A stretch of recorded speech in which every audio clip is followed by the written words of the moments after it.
What's up, gamers? Thank you for the sub, my darling Lambie. 15 months. I've been streaming for 15 months. That's crazy.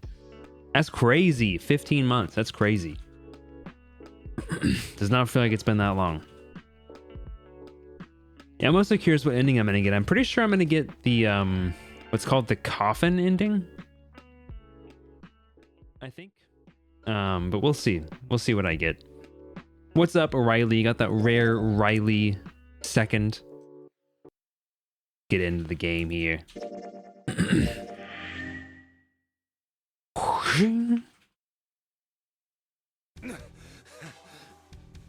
Right into the panting.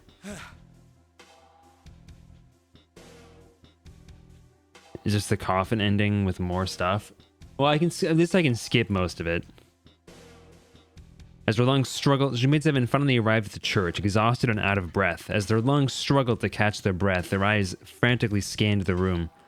Where are they? Running in little circles right now. Let's go. Cheese ending. Ew. I don't see them. You think they already went through? What a plan. He reached up to wipe a palm full of sweat from his brow. Ew. Maybe. A palm full? Even as he spoke, Junpei was already on his way to the larger of the number 9 doors. Let's check the red. The display panel read vacant. He spun around and headed toward the smaller door. The red would tell him if Ace and Lotus had moved to another room. Engaged. It's occupied. That means Ace It's and Lotus occupied. went through here. Yeah, it seems like it. Junpei and Seven stepped away from the door. He retreated to the center of the room and began to talk. What do we do now? Yeah, what should we do? Well, the big door is still vacant, but... The two of us Palm can't do anything full. with it. Yeah, not even counting how our digital route isn't 9. Just then, as they were pondering what to do next. Oh yeah. Freaking coffin in here. There was a noise. A noise like someone hitting a thick wooden panel. What's that sound? Junpei looked up, surprised. Seven followed suit, his eyes jumping around the room, looking for the source of the sound. Your brain is chugging. Hopefully the nap was good. It wasn't long before they found the altar. Or more precisely, what was on it. The coffin. Yeah. Let's open it. How? By force! I don't think that's gonna happen. Well, you never know till you try, right? The only necessity for Don't success we know is the code to willingness this? suffer 1,000 failures. Who said that? I forget. Me!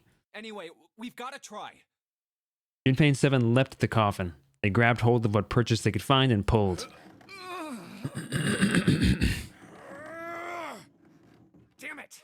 See? Didn't I tell you? If you could just pull it open, why would it have something like that? Seven pointed at a keypad on the side of the coffin. So unless I put in the right passcode, it's not gonna open. Why is whoever's in here not talking, though? The noise hadn't stopped. In fact, as it continued, it had only gotten louder and more forceful. What were they supposed to do, Junpei Is there wondered. some sort of clue somewhere. Yes. Just like 3D cutscene. They stood there for a few moments, staring at the coffin, and then Seven spoke. Hey, Junpei. I remember you mumbling about some weird numbers over by the bathroom in the first-class cabin. You got those numbers by solving the secret message Clover was holding, right? Truth had gone, or something like that. Yeah. Yeah, that's right. What about it? Well, maybe that number's the passcode for this thing, too. Come on, that's impossible. Those numbers were the code to unlock that safe. Yeah, but the person who set up that safe in this coffin is the same person, right? Zero set up both of these. Yeah, probably. Well, then they might have set the same passcode for both of them. That's ridiculous. Why don't you just try it? I mean, it's not like you'll make things any worse. It'd just be a waste of time. There's no way they're the same number. How do you know that? You never know until you try. The only necessity for success is the willingness to suffer 1,000 failures. Who said that? You. Binge. My man. Fine. He knelt down in front of the keypad and looked at it. Perhaps because he'd repeated them so many times before, the numbers came easily to Junpei's mind. 383421. Quickly, he typed them in.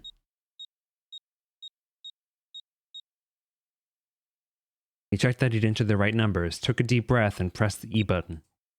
It only took a moment. What? It was the You same. gotta be kidding me. You've got to be kidding me. There was a click. Dude, I would be so mad. With a heavy clunk, the lid of the coffin slid off onto the floor. Someone sat up from inside.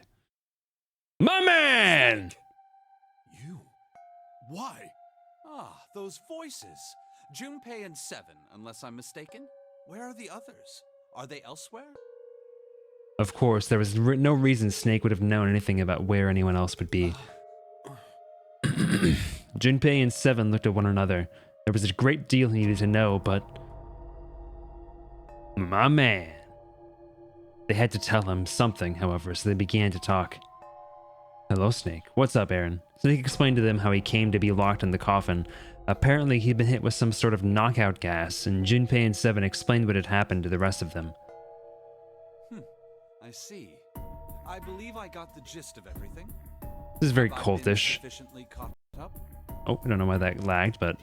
No, there was one thing they kept from him. There was one thing, however, that neither Seven nor Junpei could bring themselves to say. That Ace had killed Clover. They feared that if Snake knew, he might well go insane. Yeah.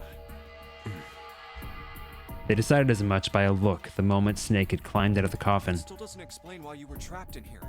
We've still got no clue about Zero's true identity, let alone why the hell he's doing all this.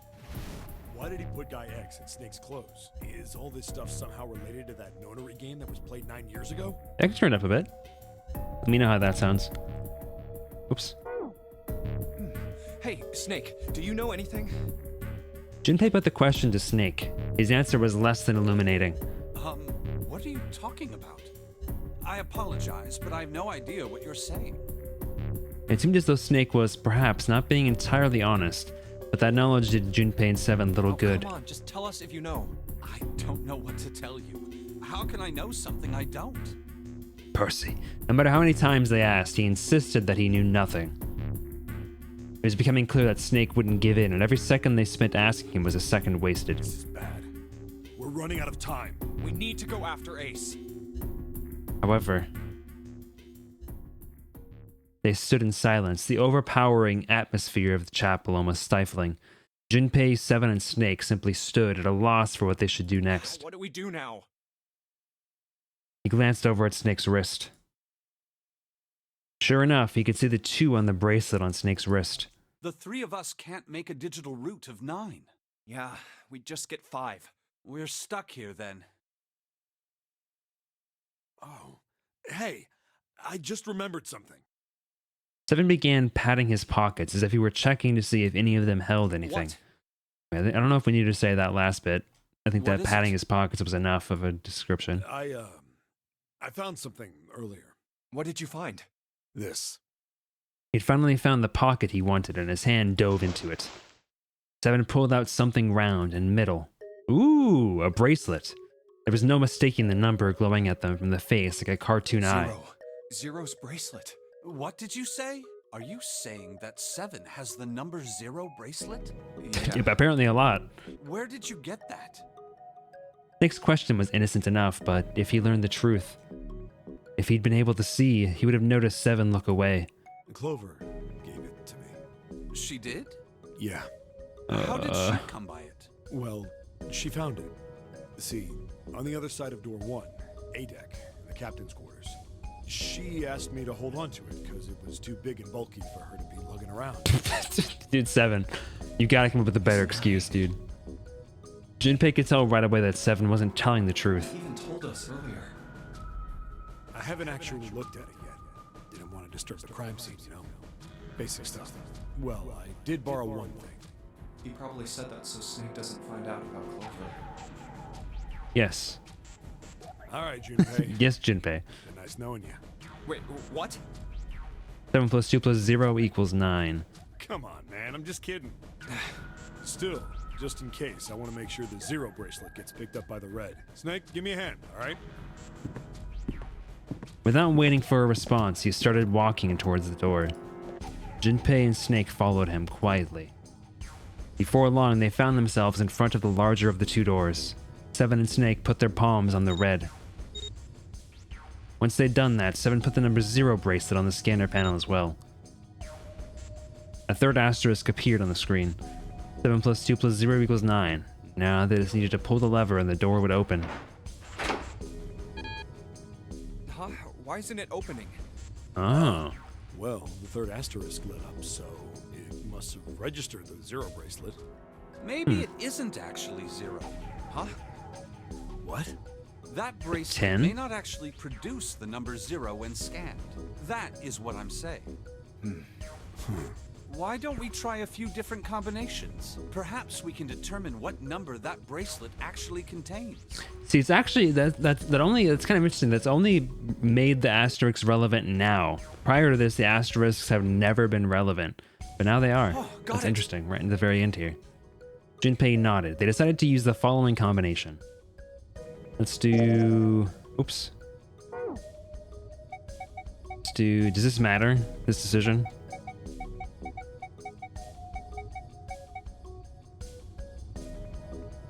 Oops. Oh, I'm gonna have to restart.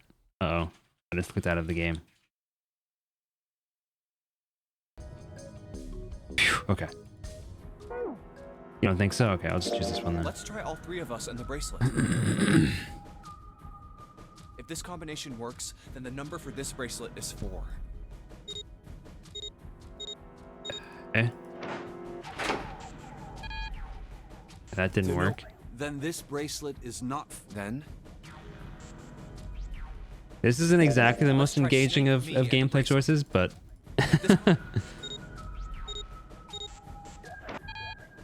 yeah, it's the last one I chose, I guess, or maybe it's none of them. Guess it's Then? Let's try. If this combination... Okay, so that does work. Okay, so it's 6. Strange. I wonder why it's 6. Thank you for the Lurkland. Yes, so it would seem. Stefan clearly hadn't thought their experimentation would produce anything useful and looked rather rather confused. Snake was, as usual, calm and smug. The door slid closed. Junpei's forehead furrowed as he That means thought. the bracelet is actually 6. But how is that possible? The display on the bracelet clearly shows a 0. Suddenly, from somewhere far beneath them, they heard the creak and groan of tearing metal.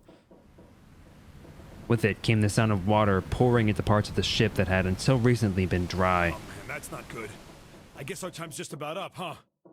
At any rate, we know now that the door can be opened. Let's go. I remember doodling Junpei emptying his pockets of every single key for this facility. I wish I still had it. Just dangled Junpei upside down. There's hundreds of keys and cards and things. That's funny. But, Snake, are you sure? Yeah. You know that only Junpei and I can go through this way. You needn't worry. I have a solution to this problem. My last resort. But if now is not the time for last resorts, then when? Last? Resort? Huh? What is he gonna do?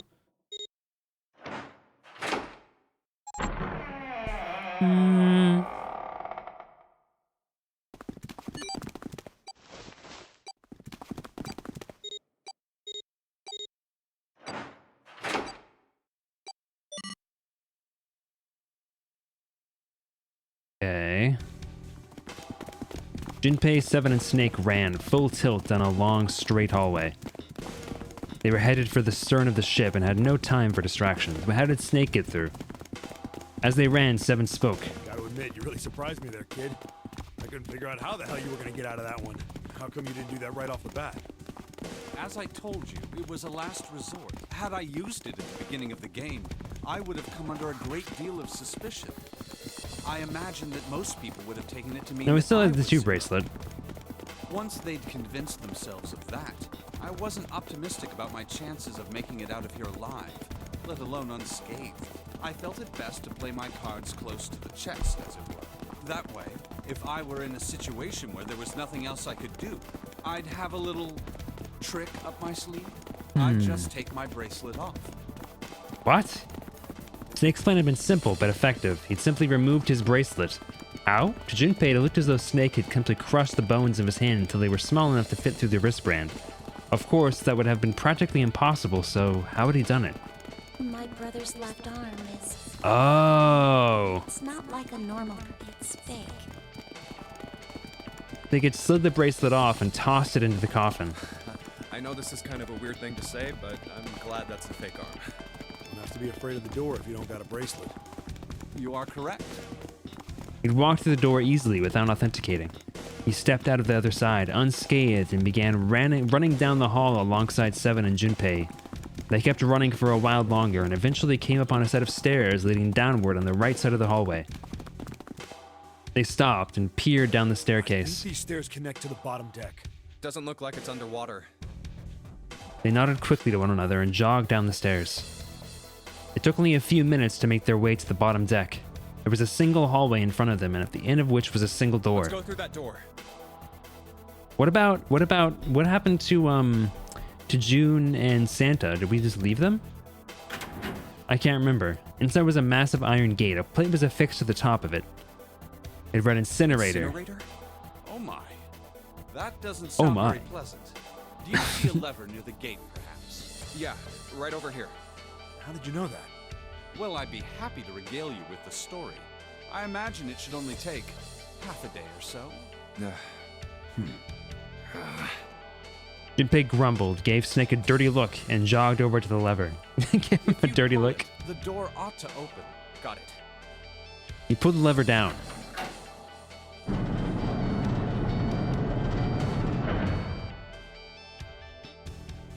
With the rumble of an ancient motor, the door opened. There was no need to hold back and no time to hesitate. They pushed their way inside. Standing in front of them were Ace and Lotus. Ace still held the revolver in his hand. It was still pressed hard against Lotus's temple. A small dark bruise had begun to form near the tip. Even from several yards away, Junpei could see that Lotus was shaking. She was terrified. But perhaps more interesting was what Junpei saw behind them. 9. Another number 9 door. Why? Why is there another one?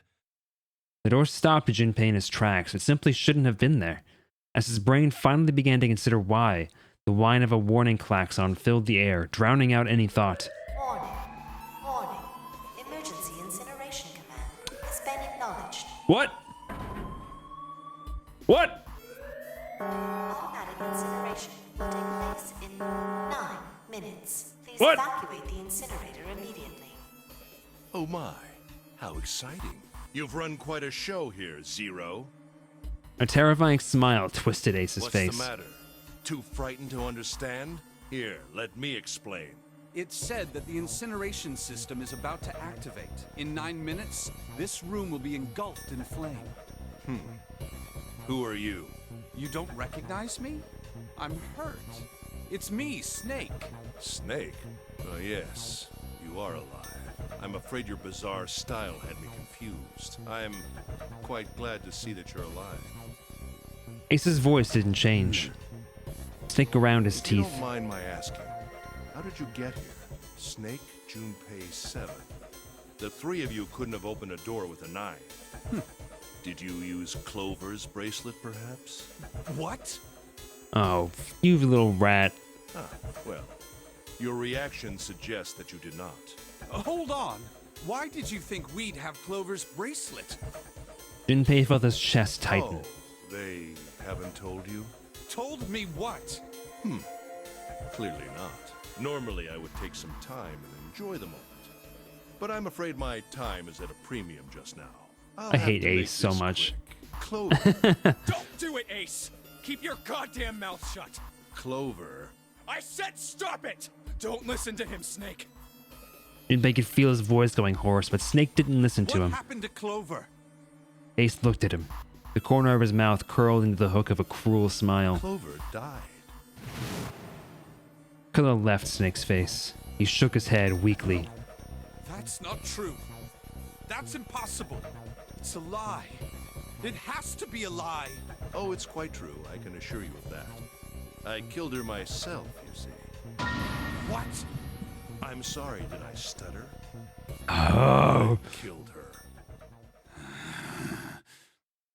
Snake's face twisted into a mask of rage, mottled red rising to dot his pale skin. His entire body shook. He looked to Junpei disturbingly like a demon. I would have rather she died with less suffering. A bullet in her brain, perhaps, would have been ideal. Oh, I hate him. Unfortunately, that would have made quite a bit of noise. Circumstances being what they were, I was forced to settle for the knife. The one the ninth man had, you remember. I believe I caught her just below the shoulder blade. I was rather lucky, in fact. My first thrust went right between her ribs. Her flesh was so soft. My knife slid in so easily. Oh. There was no resistance. That feeling was... I confess, I feel rather excited. It is a powerful memory. Someday, perhaps, I hope I can feel it again. Incineration will begin. Effing guy. 7 minutes. I'm going to kill you. Snake's words were a guttural growl, barely audible. What was that? I'll kill you. I'll kill you. Ah, so you're going to kill me. Please do. Come now. I'm waiting. Don't do it! Don't listen to him, Snake! Stop it, kid. He's screwing with your head. Is there a problem? What are you waiting for, boy? Don't you want me to send you to join your sister? Don't! The Snake! Don't do it! But Snake could no longer hear them. Snake could no longer hear anything.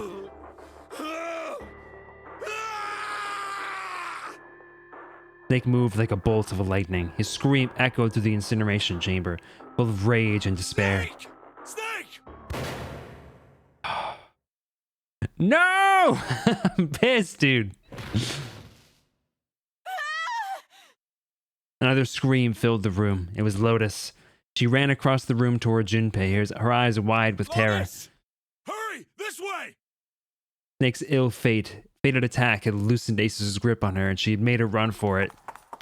She reached Seven and Junpei and ducked behind them. Incineration will begin in 5 minutes. Give me the woman. He raised the I gun. need her. Without her bracelet, I will be unable to open this door. 1 + 8 + 9 = 18. Quickly now! I 9. don't have time for your shenanigans. In the center of the room, Snake's body lay eerily still. He looked like a human larva, prone and vulnerable on the floor. I see.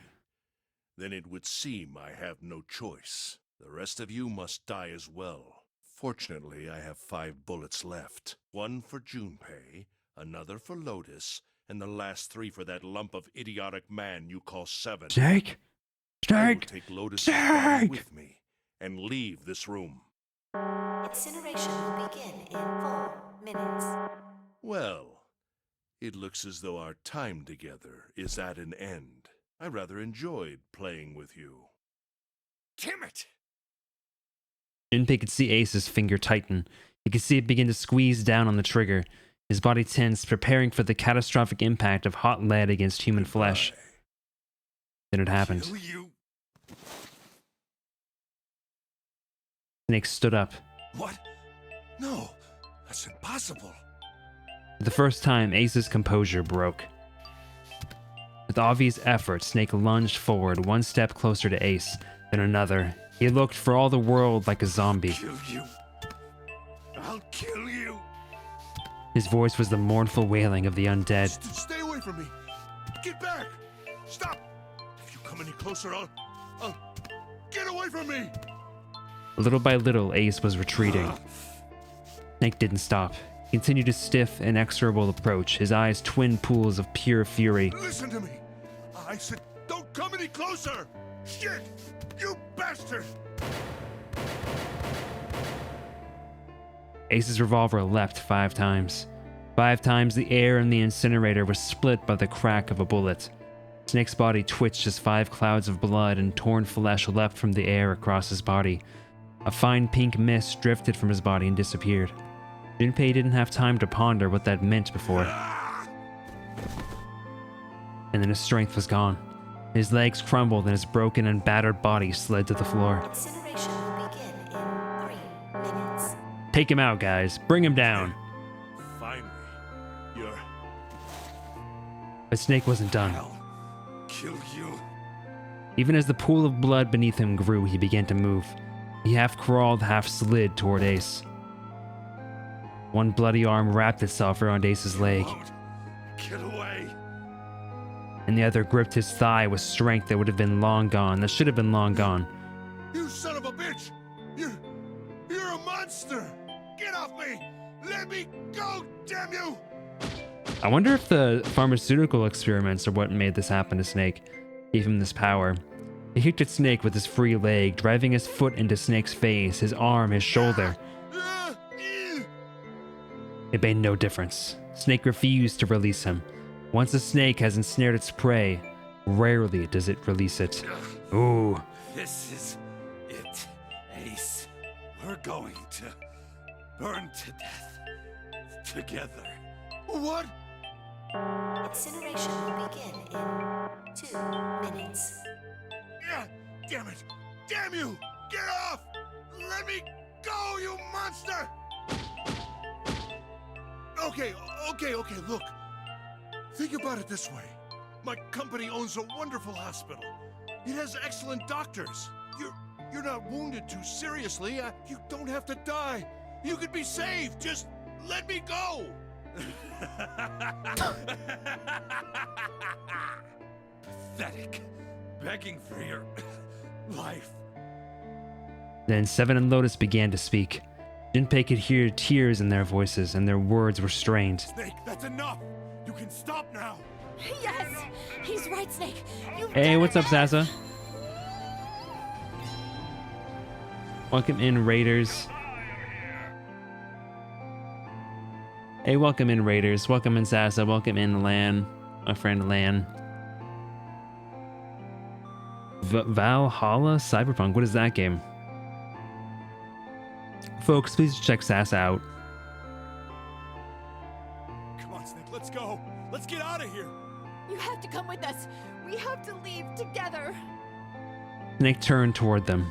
He coughed and blood splattered across the floor. Then he smiled, a sad sort of smile. Apologize, but I'm afraid I can't do that. You'd best forget about me. You need to leave soon. I'm going to take him with me. Oh, Shut up! my man. Be quiet! My man. Save Clover. My sister died because of me. Perhaps this will begin to atone for that. Okay, he says because of me, right? Does that imply he is Zero? That he is the one who set this up? Perhaps in the afterlife, she can. Like, I don't know if he's just taking blame, like, without any actual logical reason to do so, just, you know, as people do, but... Or if it's actually him saying he set up this game and she died because he brought her into this game. But I feel like he wouldn't bring her into the game. Like, I feel like he would not do that. I think he cares for Clover way too much. Go! Incineration will begin in 1 minute. God damn it! Shit! We're out of time! That was a really good performance on that. We gotta go! Seven ran toward the exit. Lotus followed him. But Junpei couldn't move. There were white lines down Snake's cheeks where his tears had washed the blood away. He was broken, body and soul, and Junpei felt as though half of his own heart had been torn out. His eyes stung, and he tried desperately to swallow to clear the lump in his throat. Junpei, what are you doing? You have to get out of here now! Junpei's chest tightened, pulled taut by anger, misery, and a cold feeling of emptiness. Pure emotion surged through his heart alongside the torrent of blood. He could feel it building, a tremendous wave growing taller and taller and taller. And then it broke, crashing down with thunderous force onto a shaken, unprepared mind. Snake! Snake! Junpei's rational mind was gone. He was driven by instinct now, and he launched himself across the floor at Snake and Ace. Or he tried to. Wait! Don't be an idiot, Junpei! Felt a hand grab him from behind. It was Seven. Before he had time to react, the larger man had pinned Junpei's arms to his sides and was hauling him bodily back toward the door. No! I have to help Snake! Snake! Snake! Get off of me! Let me go! Incineration will begin in 10 seconds. Bro, get out of there!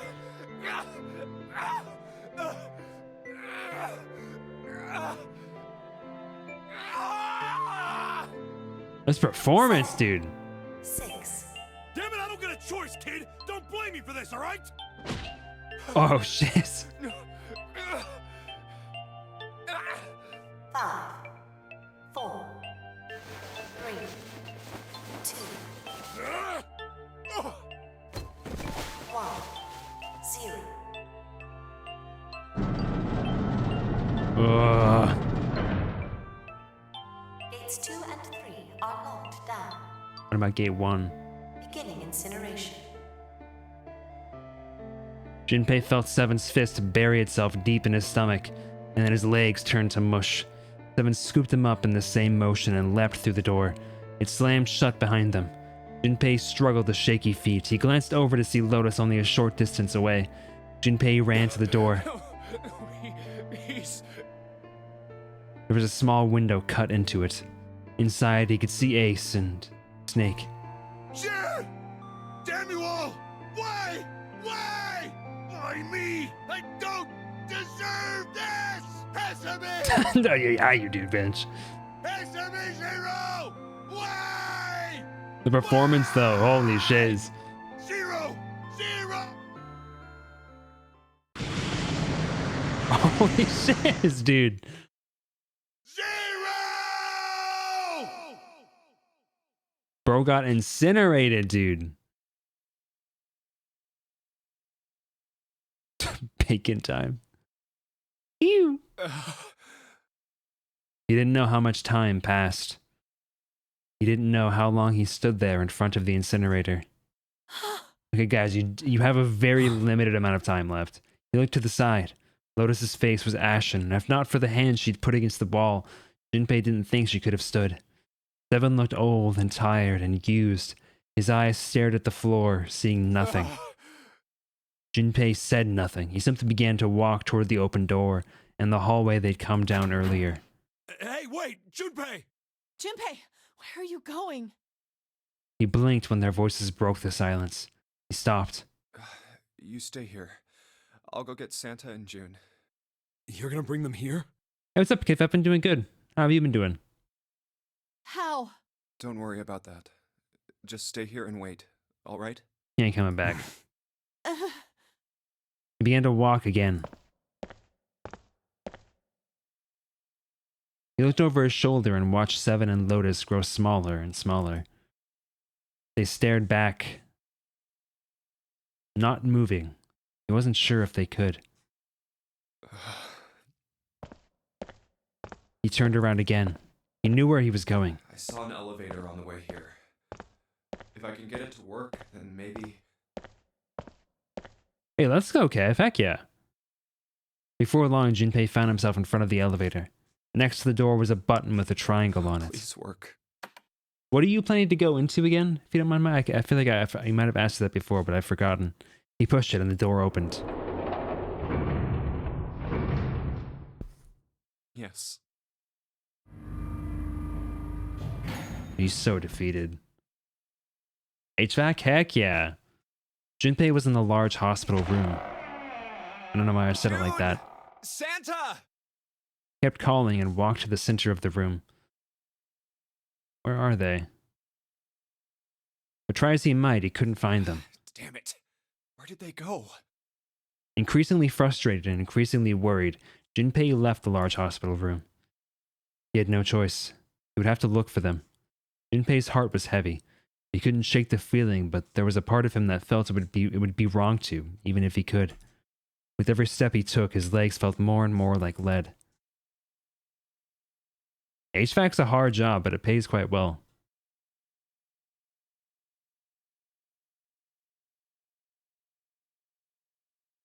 Where did they go? Hello?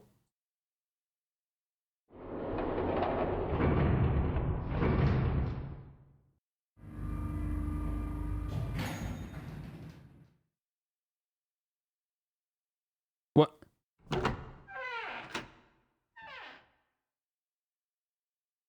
Sometime later, Junpei found himself at the chapel. He stepped inside, expecting to find nothing, but there on the red carpet in the center of the room.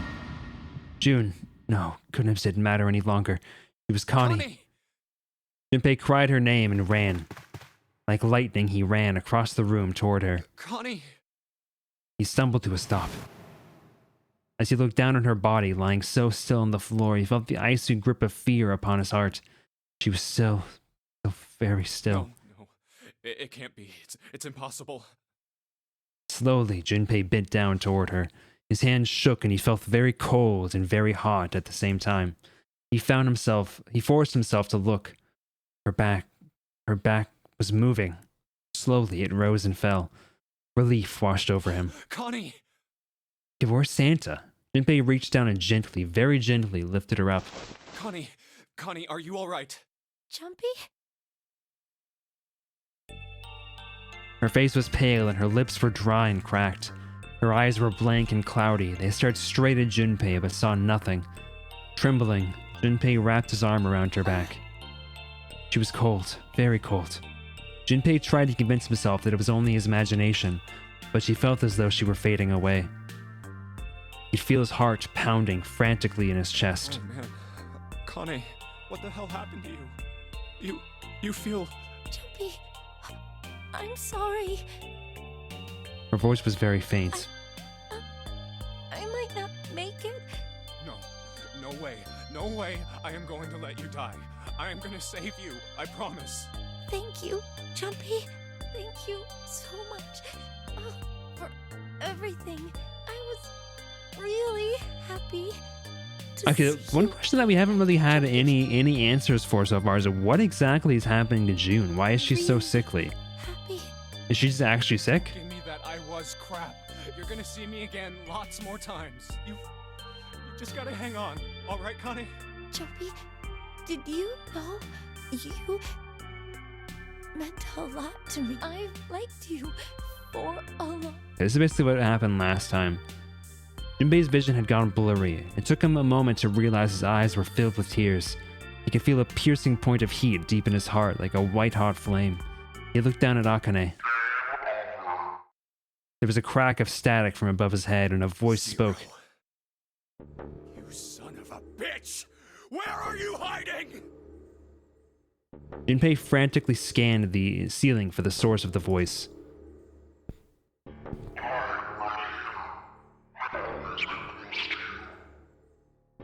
What the hell are you talking about?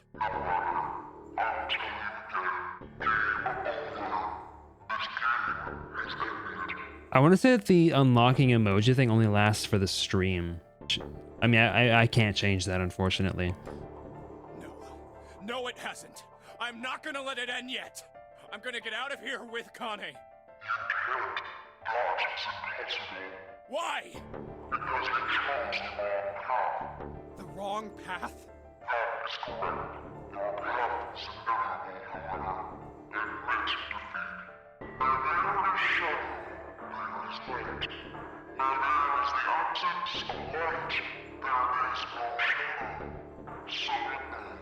What are you talking about? I told you! I am not gonna lose!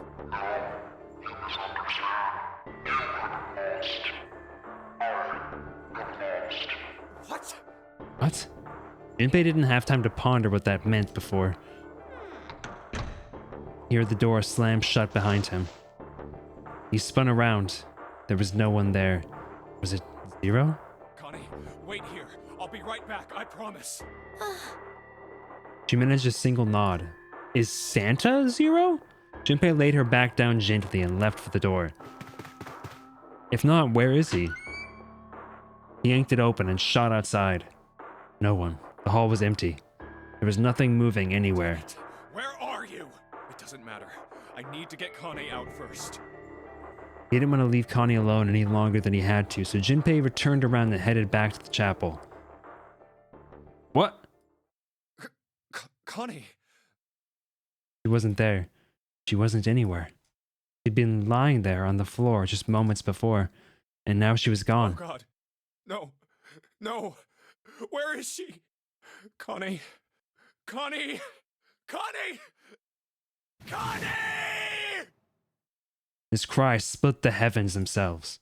He screamed until his voice gave out. Then he screamed some more. But there was nothing, no answer. His voice faded away, and all that remained was cold, unfeeling silence. That was when he noticed it. Huh? A strange smell, one he'd smelled before. This is... white smoke. 9 seconds later, Junpei's mind winked out. 9 seconds later. What? Eh? Okay, well, we learned a lot that run. The end. Or is it? So the 0 lost ending in 999. Okay. 0 lost ending, huh? Okay. I don't know what this, what is this like, what does this key marker mean? So I think I had to have the red things to unlock this path, potentially?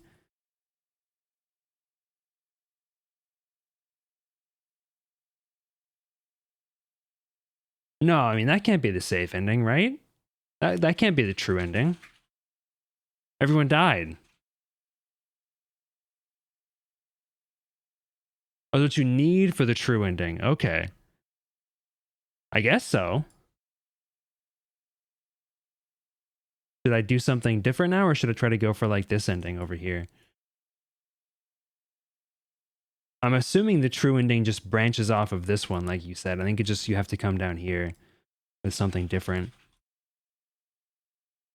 I wish I understood more of like what this navigation system meant. Like, I don't know what these keys are. I'm guessing there's like 3 things I have to do now.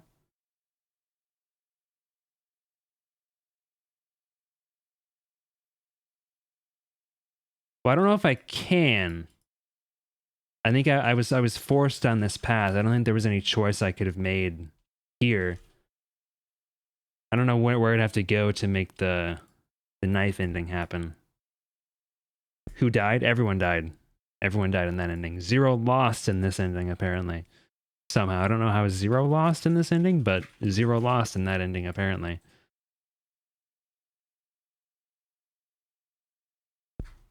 Let me see. Let me find a guide quick.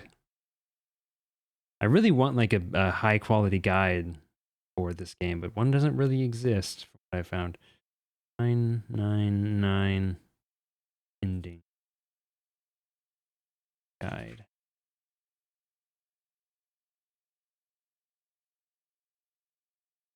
I just need to go through different doors at the start to get the other one.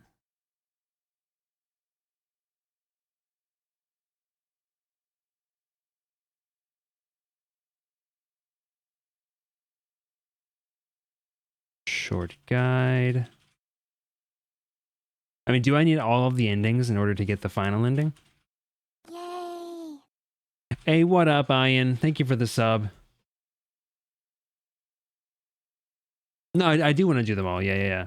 Can you explain how and why everyone died in that ending? So basically we went through, Clover died. We found out that Ace was the leader of the pharmaceutical company and was actually evil the whole time. He had the gun. He took Lotus with him, went through the 9 door in the chapel, and then they went through the chapel, went into the incinerator. We found Snake in the coffin. So Snake was alive. He was in the coffin. He was able to go with us through in one of the 9 doors, which let us meet up with Ace and Lotus in the incinerator. Snake then found out that Ace had killed Clover. Snake was infuriated and with like zombie-like ability, went after Ace despite being shot multiple times, still kept going, trapped them like a snake and kept them there while everyone else escaped from the incinerator, leaving Snake and Ace to die in there. Junpei was broken by that, left to go and find Santa and June, who'd been left behind. Found June like almost dead in the chapel, and then the Zero came on saying that they lost, and then Junpei left the chapel to try and find Zero, try to find out where Zero was. Couldn't find them, went back to try to find June to take them out, to leave with them. They weren't there anymore. Gas filled the room. Junpei fainted, and then presumably they just died as the ship sank, as it was about to sink pretty quickly after that. All right. That sucks, dude. Straight into your thigh muscle. Oh, that sucks. Do you know what to do differently? Okay, so try door 571. Is that an ending? That's not on this guide that I'm looking at.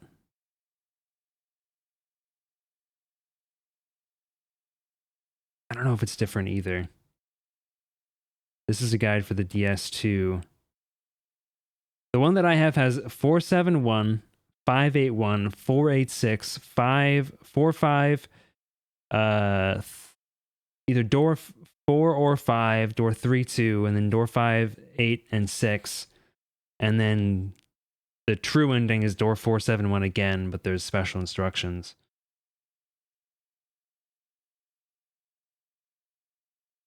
Special instructions.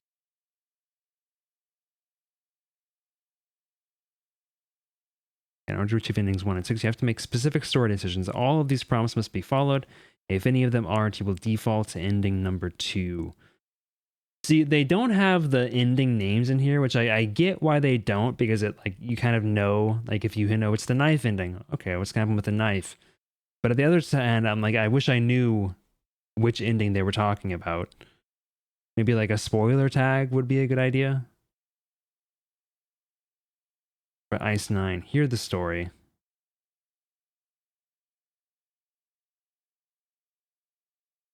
Pinch and feel your skin and then inject. Yeah, it just distracts you from the feeling of it going in a little bit, potentially. Offer to tell a character about Ice 9. Tell them during the second puzzle room in door 7, you'll be offered the opportunity to give a character the bookmark. Give it to them. Okay, let's see here. I wish that I knew which one was which.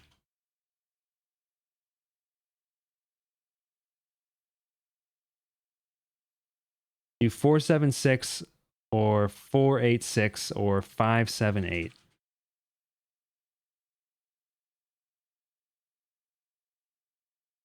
Four, 7, 6. Why is it that none of those are on?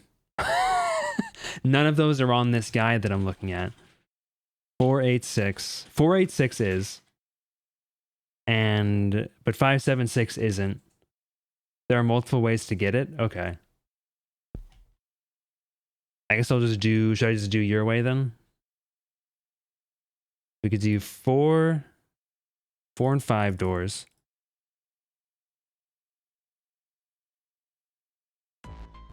I thought we were finished. Oh my talk! You're right. All right, let's do this one. Sure. Well, Are all of those going to lead to the knife ending? but But who's... oh yeah, all 8. Then it. Wait, I'm telling. Come on. Call me when if I.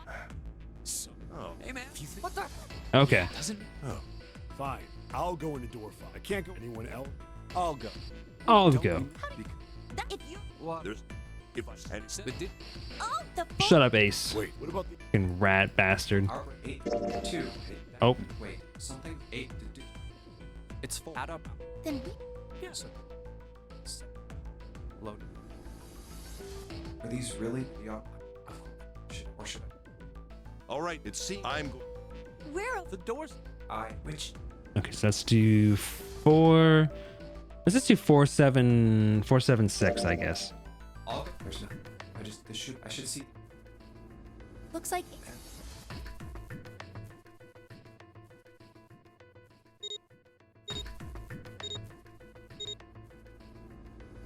Now then, goodbye.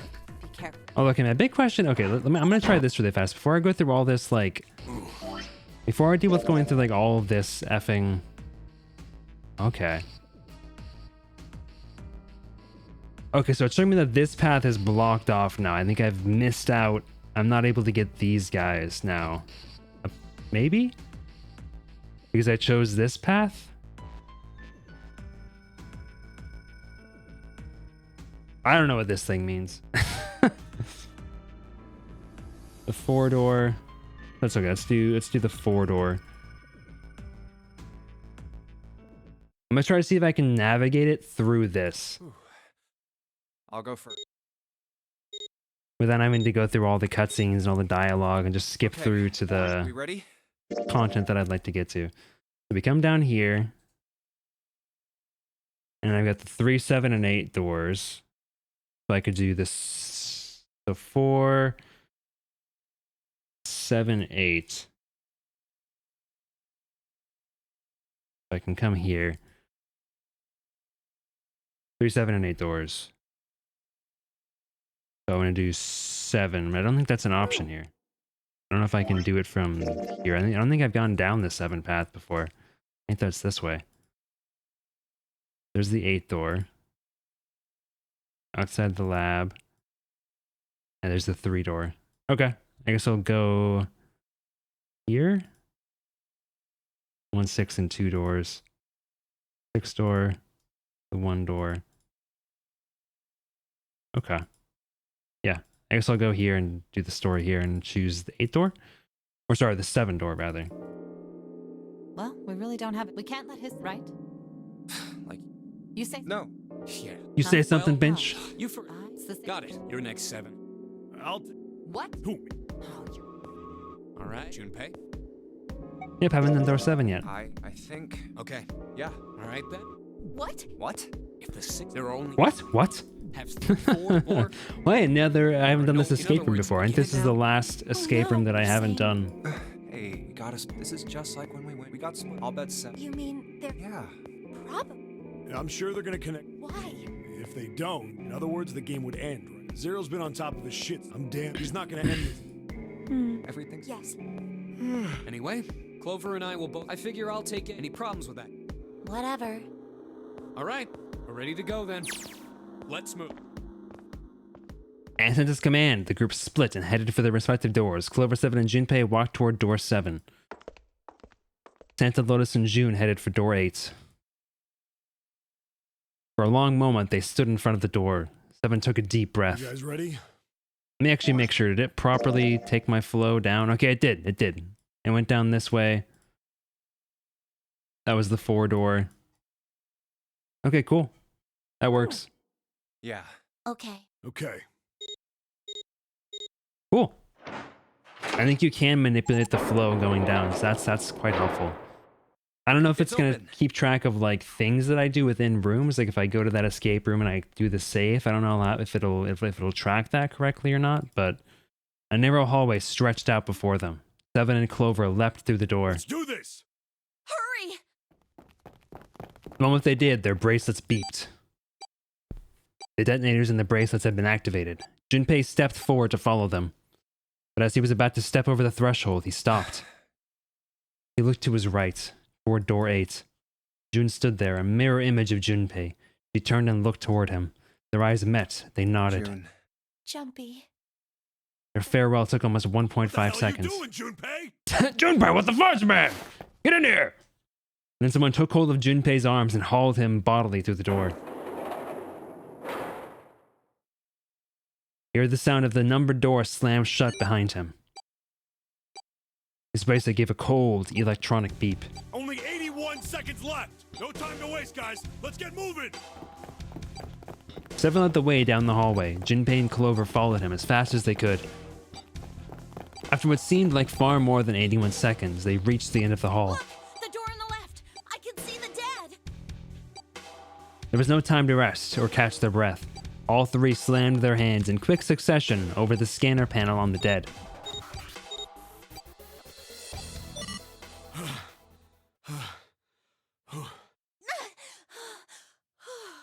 I love when they just go one by one and pant. Still trying to catch his breath, Seven leaned heavily against the wall. It stopped. It stopped.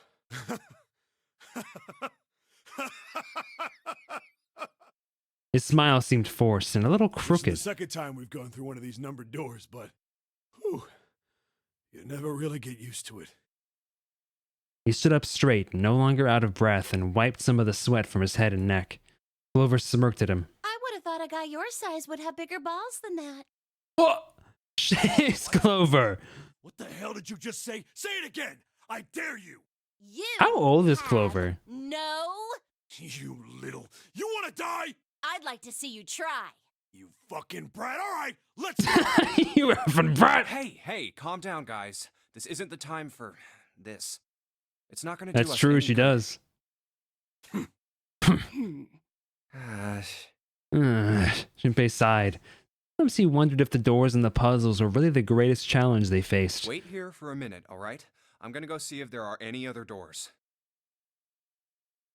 18? Okay. They didn't respond, but Junpei wasn't in the mood for a conversation anyway.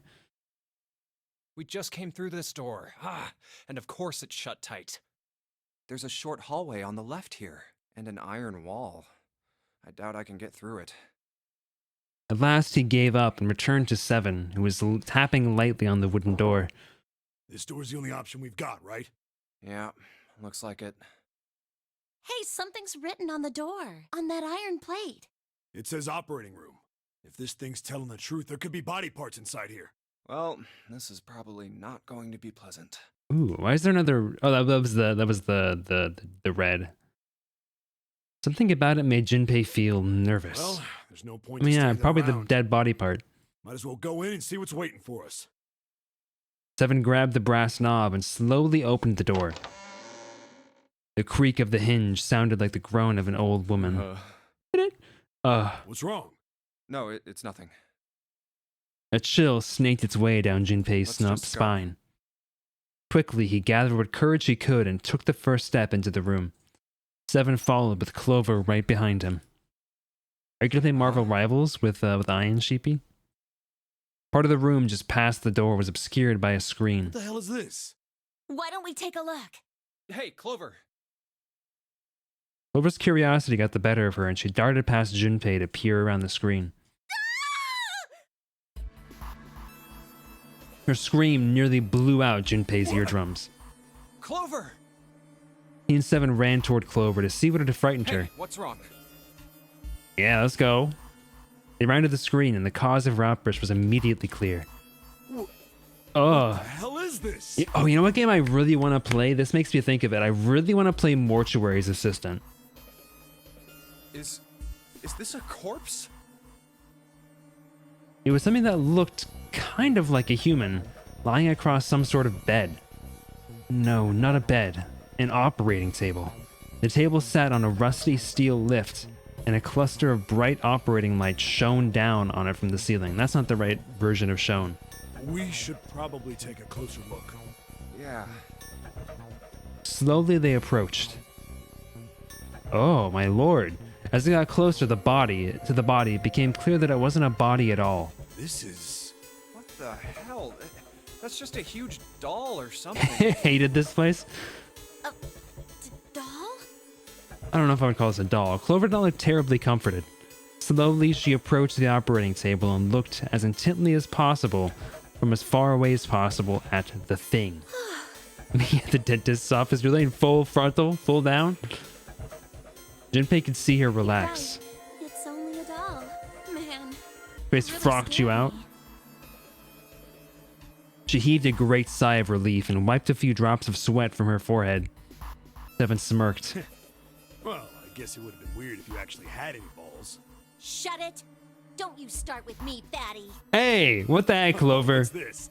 You want a piece of me, short stuff? Can you stop bickering like Bring it on, effing you siblings? whale. Hey, guys, not again, okay? Seriously, knock it off. Jeez. Anyway, Jeez. looks like he's got something the two of you could stand to have a little more of. Oh, Talking about shit. heart. Oh, this? You mean on his chest? Yeah. Yeah. It was set a little higher than normal for a human body, but from the shape of the organ, and there could be no doubt that it was a heart. Why would there be a heart in a doll? I don't think it's a doll. You think maybe it's like a medical mannequin or something? Obviously. Or maybe it's got more personal uses? 7. Seven's grin was more than a little perverted. Clover glared at him. Anyway, how about we take a look around this place? Anyway. Let's go. Okay. Sure thing. Inappropriate, dog. I'm gonna get demonetized.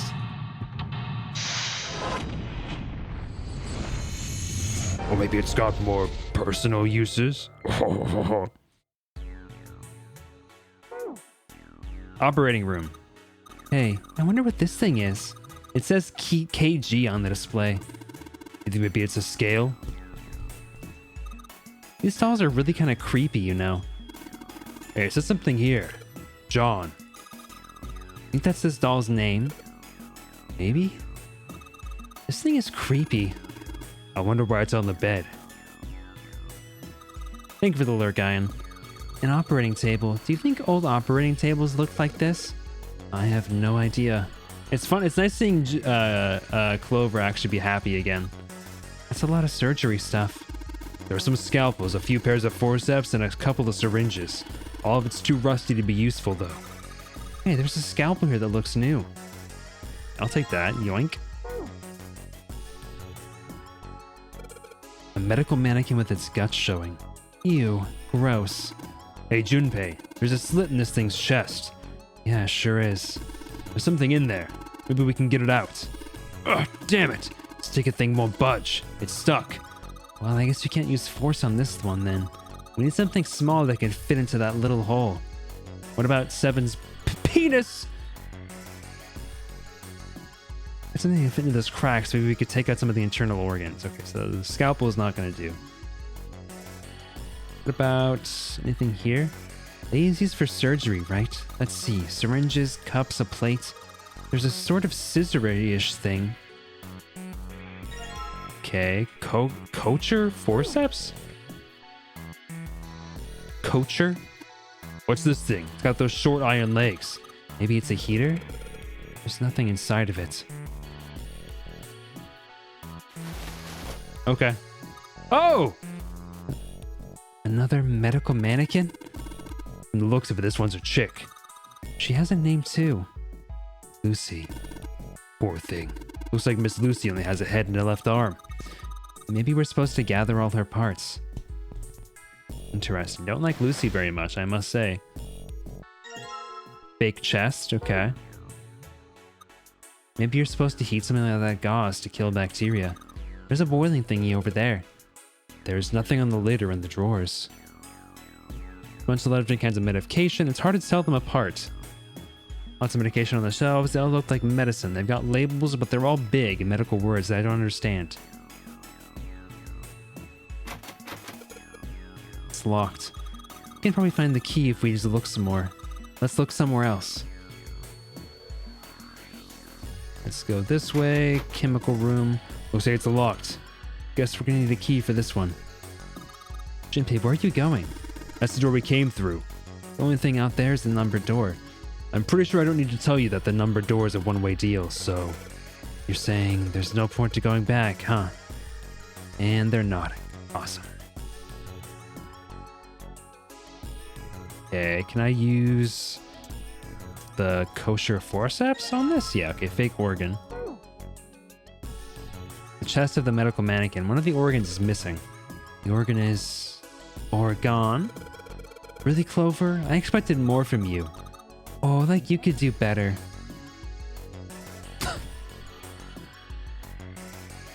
Apparently his name is John. A white cloth. A lot of tools. So we can put this in here. The fake chest on her. No? Okay, maybe I have to combine the two of them first. No. Okay.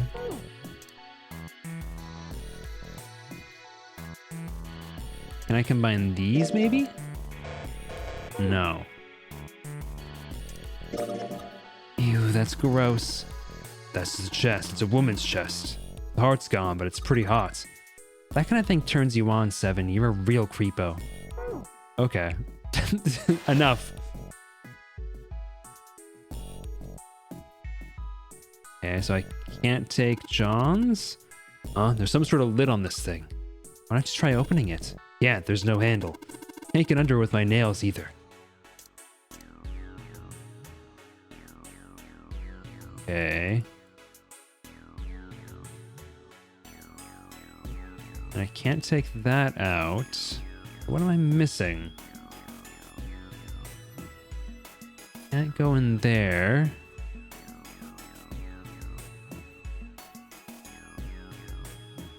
Nothing in the drawer. Okay. Can't take the gauze. Nothing in this. There's a pipe going outside. I just have this. And I can't put this on here.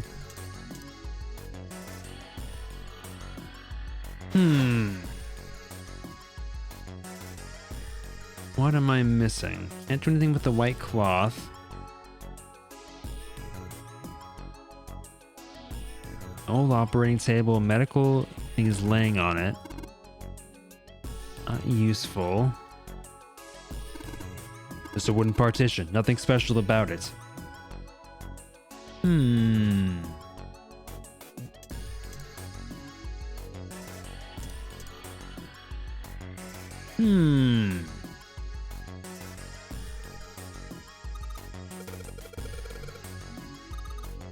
Are you nuts? What the hell is wrong with you?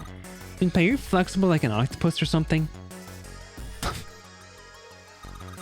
The drawer is empty. Yeah, nothing there. Okay.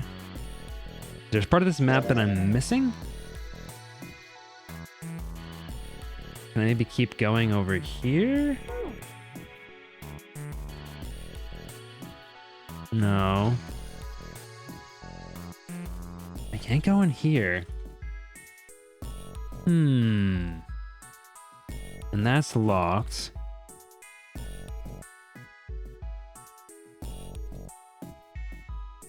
What am I missing here?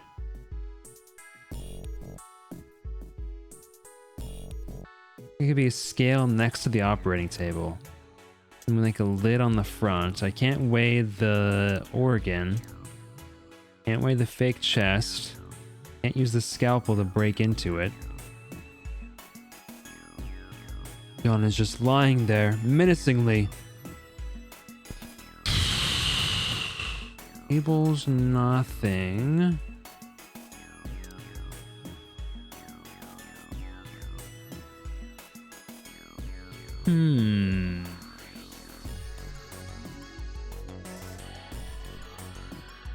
And I can't sterilize the scalpel.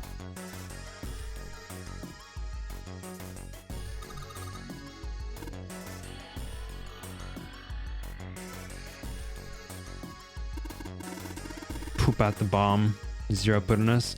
I don't know what medicine does what here. And nothing there. What am I missing here? I don't know what I'm not sure what I'm missing. Is this a scale? What am I missing here? I can't put the chest on there. There's nothing on the chest itself. All I can do is connect stuff to it, but I can't combine it.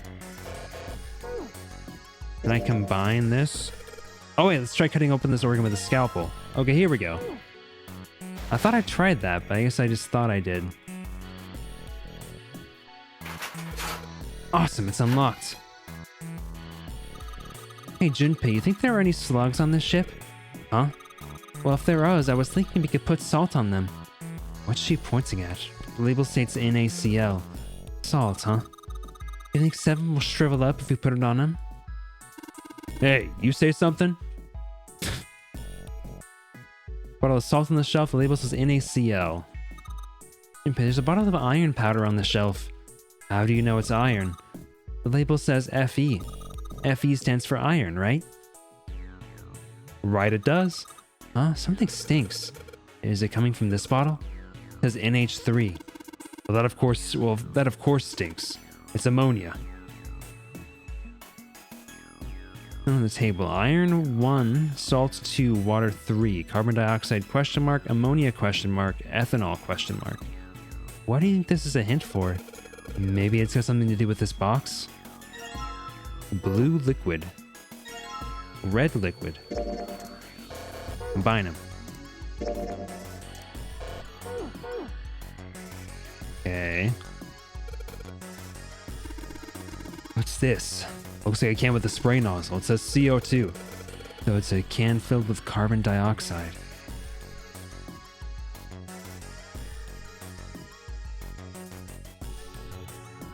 A bottle of ammonia on the shelf, NH3. Oh, good stuff. Let's go for a drink. What are you talking about? Talking about that bottle. It says C2H5OH, right? It's ethanol. That's right. It's also known as ethyl alcohol. It's pretty much what booze is made of. So you're gonna drink it? No, I won't. I might say that's what it is on the. It might say that's what it is on the label, but there could be anything in there. Hey, Junpei, there's a dihydrogen monoxide on the shelf. Why don't you just say water? A bottle of water. It was a CO2. NaCl. Na is sodium and Cl is chloride. So salt is made up of 1 sodium atom and 1 chloride atom. Iron is 1, salt is 2, water is 3. Carbon dioxide is what? Ammonia is what? Ethanol is what? Well, look at the first line. Maybe question mark represents a number. Enter passcode 3 numbers. Let's give it a shot. Maybe it's the number of elements? So H2O is 3, salt is NaCl, iron is just 1, so carbon dioxide is CO2, so that's 3 as well. And then ammonia is what? Again, Na3? NH2, that's 4, so it's 3, 4, and then ethanol is complicated. Ethanol is C2, so that's 2, 7, 8, 9. So 3, 4, 9?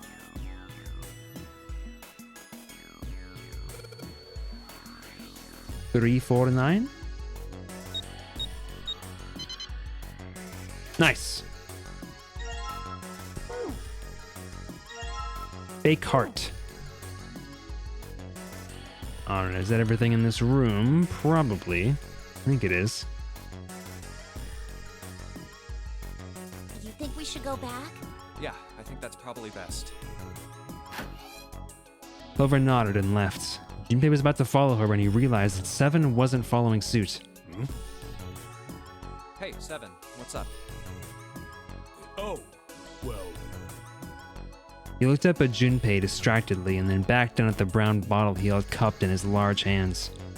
Is that a medicine bottle? I got curious about it. Here. In response, Seven tossed the bottle gently to Junpei. He caught it and twisted it around to read the label.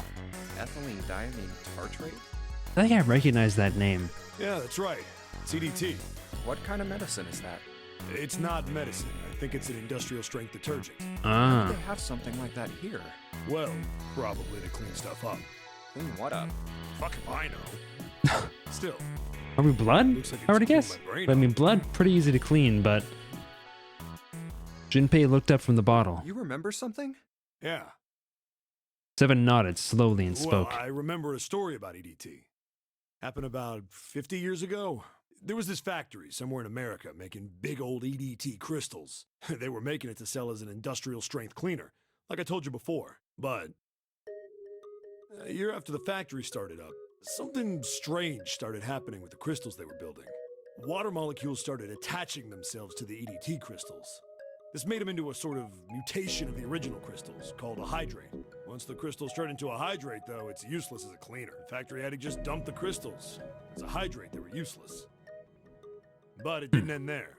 After that day, the same thing started happening in EDT factories everywhere, even ones nowhere near that first American factory. They'd been making crystals the same way, with the same materials and the same equipment and environment. But now, all of a sudden, every single crystal they formed turned into a hydrate. It's the same thing as the Ice 9 or whatever. Since that day, no factory anywhere has been able to make a pure EDT crystal. Even in EDT research done years before, they'd never gotten a hydrate.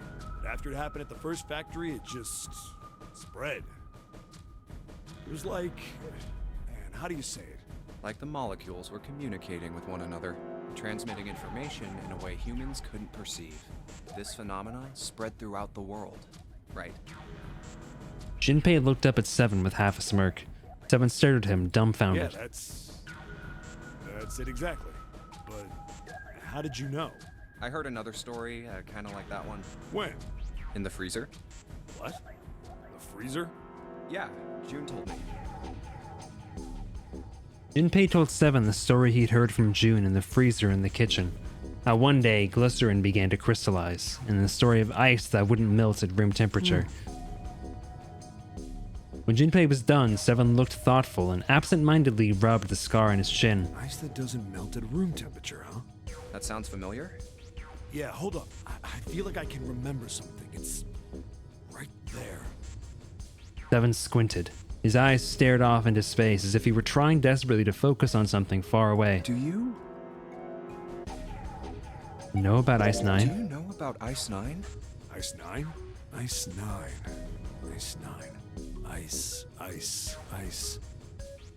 Suddenly, Seven's eyes shot open. That's it. I remember now. That woman, she's on this boat. That woman? Alice! Who's Alice? Come on. The woman who won't melt at room temperature. What? Huh? It became clear to Seven that Jinpei had no idea what he was talking about. He ran his hand across his face and took a deep breath. You know how the Titanic sank on April 15th, 1912, right? Yeah, more than 1,500 people died. Worst maritime accident in history. What about it? Did you hear about the boat that was sent to collect the dead bodies? I think that was the RMS Carpathia, right? It was a cruise liner, just like the Titanic. No, that was the ship that Epic picked up fail. the survivors. The ship that collected the dead bodies was the CS McKay Bennett. The McKay Bennett showed up on April 17th, 2 days after the accident. It set out from Halifax, a port in Canada, and recovered 306 bodies. The Atlantic that far north was really cold. It would have to be for there to be icebergs and stuff. Anyway, the bodies they pulled out of the water were frozen solid. This isn't a very nice story. So, what happened next? Well, they say the McKay Bennett recovered something more than just dead bodies. There were various bits of stuff floating around in the water. Things the drowned had carried with them, or stuff that dislodged as the ship sank. One of the things they found was a coffin. A coffin? Yeah, a wooden one.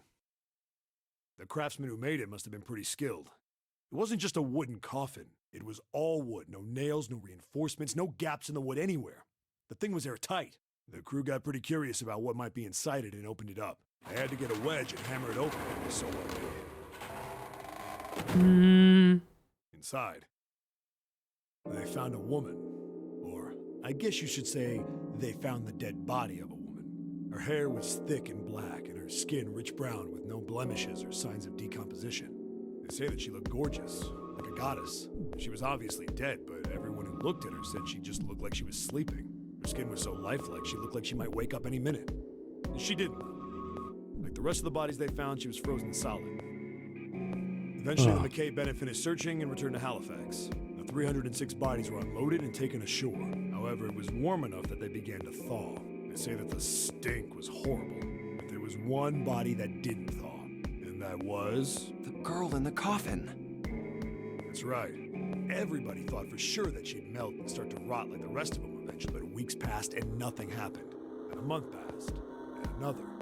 And it was summer, and she was still frozen solid. After a while, people started to say she was some sort of miracle. Rumors about her started to spread. People came to visit Halifax from all over.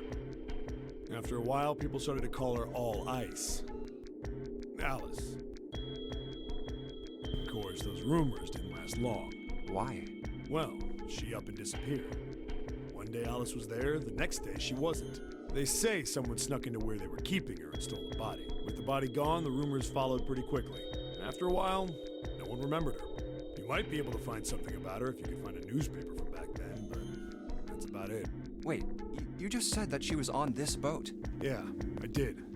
Alice has got to be somewhere on this ship. Now why the hell would you say something like that? Because I know. And just what is it you How do you know that? What happened to Alice after she was stolen? Junpei gulped. Right? Tell me, what happened to Alice? Seven nodded slowly. Excuse me, and took the look of a man recalling something long buried. Well, around that time, the word was that there was a special black market in New York. All millionaires from all over the world. I've Abraham heard that Lincoln? Alice went up for auction there. The person who won the auction was Lord Dashiell Gordain. You've heard that name before, right? Lord Gordain. Oh, isn't he the guy who bought the Gigantic? The Titanic sister ship? Yeah, that's him. Although I guess he hadn't done that yet. What do you mean?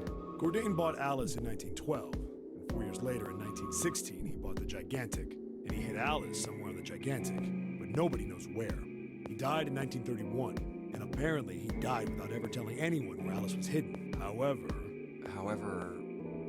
well, he did have one close friend who asked him, "Where is Alice?" And he said, "Alice sleeps in a small chamber past the Forest of Knowledge beneath the navel of the Gigantic."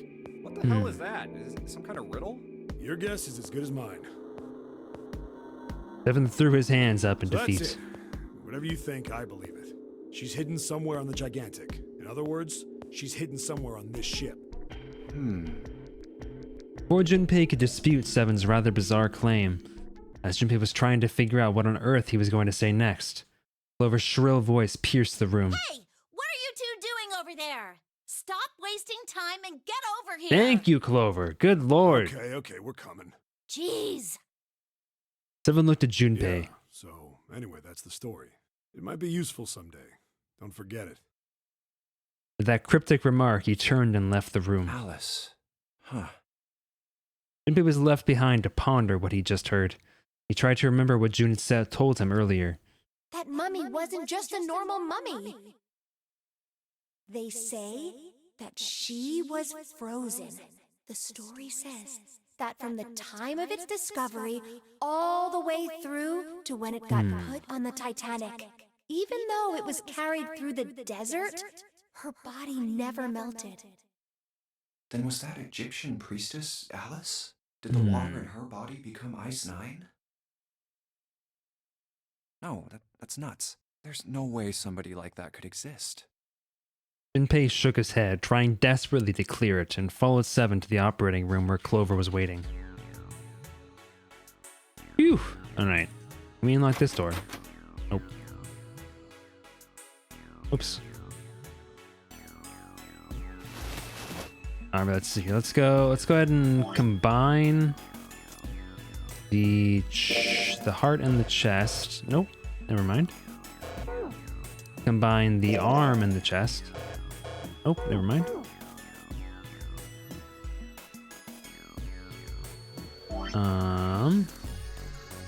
Blue liquid. Red liquid. Organ key. Fake right arm. Fake heart. Combine. Red liquid and heart? Nope. Maybe they're not gonna combine anything.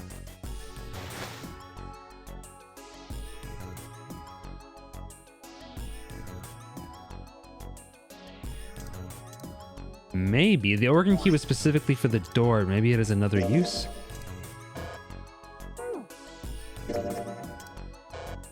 Nope. Pick those things. Fake right arm. A heart. This thing is super creepy. This ain't good for the heart. What are these things? Looks like there's something inside that bottle. Why don't you try pouring some of it into the cap? Can't see any reason why not. What's that? It's bright red. Do you think it's blood? No, blood's thicker than that. And what is it? Beats me. Looks like there's something inside the bottle. Why don't you try pouring it out? I think it's alien blood? Where the hell did you get that come from? Then what do you think it is, Seven? I don't know, some sort of special bath soap? What a boring guess. Okay, so what do I do now? Nothing else in here, I don't think.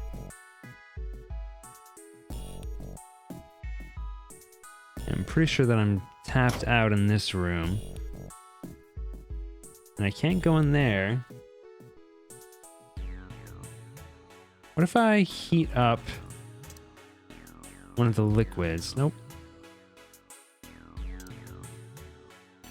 No, it doesn't really make sense to do any of those.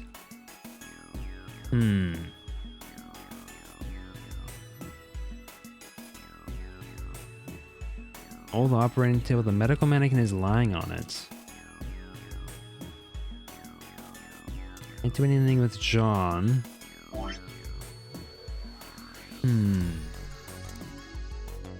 I really can't combine these two things? I really can't combine these two things. Really? Is that not the spot where you would connect the heart?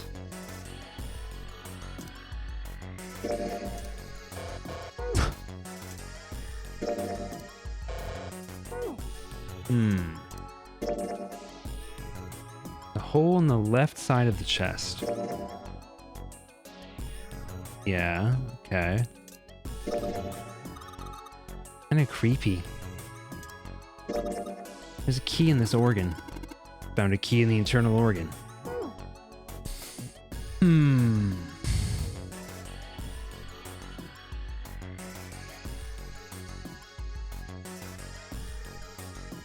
Organ is missing. I took the organ. What if I put the organ back? Oh. Rusty. Ah. What do I do here?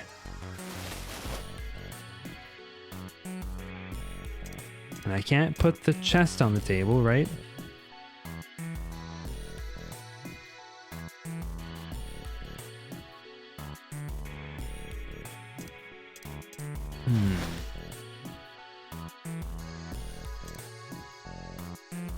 I can't do anything with these. I don't know what to do with these liquids.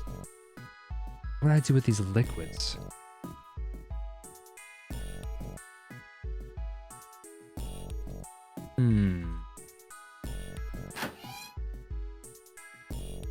Is there anything that I can combine this with?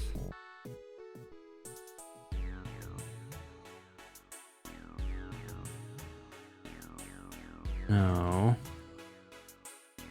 Nothing else in here.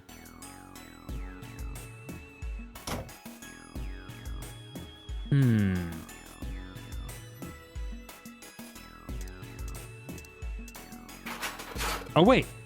I have to binge.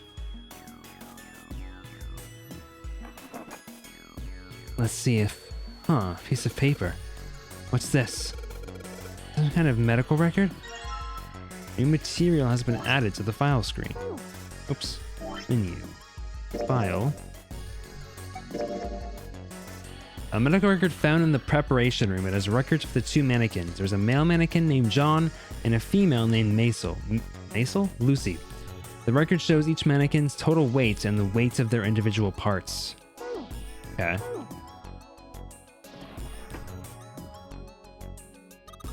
What the hell are you doing? Don't you want to get out of here? I'm tired. Stroke on stream. There are 4 different lights, each one a different color: white, red, blue, and purple. Does this thing react to something and then the lights light up? Found a beaker. Probably adding the different liquids. Let's put in the red liquid next. That means the blue liquid is going back in the bottle for now.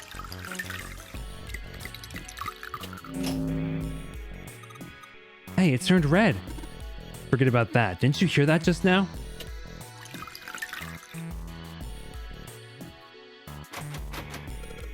Locked.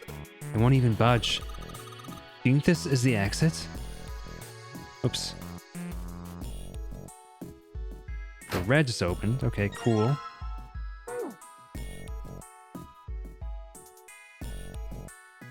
I said Maisel on accident. I don't know how that happened. A sink. The doctors and nurses probably washed their hands here before an operation. Nothing suspicious here. Okay, let's add the blue liquid. Blue now. I think I heard another noise. Okay, take this one, and then we can just make purple, which is going to be both together.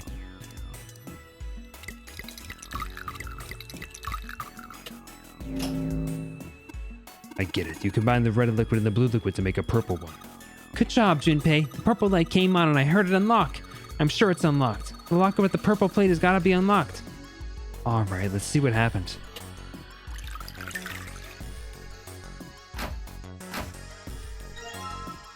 Oh, fake stomach. Alright, that's everything now. Let's go do the mannequin.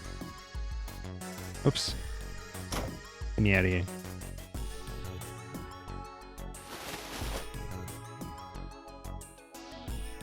Emmy has a stroke on stream, please. Okay, so we've collected 6 parts of the medical mannequin. So the ones we've got must be for Lucy, right? Yeah, seems like it. I'll simply give Lucy her parts back. Any objections? Nope. Agreed. Alright, let's get started. Combine! Oh, there's a number on here. 51 kilograms? What's this? Is this even the weight? Well, we were just stacking the body parts on it, so it makes sense that it'd be the weight. Hey, nothing happened. That's odd. Maybe it's the wrong weight? Weight? Yeah, well, you know how there's a scale on the side of the bed? Maybe we need to get the scale to a specific number. How are we gonna do that? I think we're supposed to swap her body parts with John's. Oh, let's give it a shot. Operating instructions. The screen will display 2 medical mannequins. You can switch their body parts by selecting the parts you want to switch out. Ew. Okay, well, I need to know what their weights are supposed to be. Let's see. Oops. So menu, file. We need the medical record. Okay. Off. So it's 51.3 on the one. 53.2 on the other. 50. Okay. Bic. We need to lose a little bit of weight here. Not a ton. Actually, a fair amount. 53. So we need a lot more weight over here.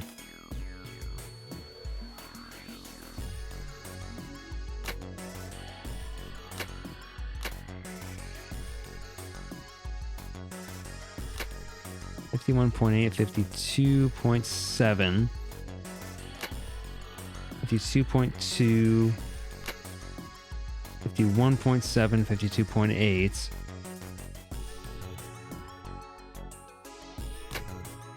52.3, 52.2. Nice. Hey, Junpei, I just heard something. It came from John's operating table. We better check it out. Hey, Junpei, look at the scale. Huh? Let on the scale. Hey, it opened. Oh, I get it. It must have opened because we matched John's weight to what's on the chart. Jupiter key. Let's get the F out of here. Oops.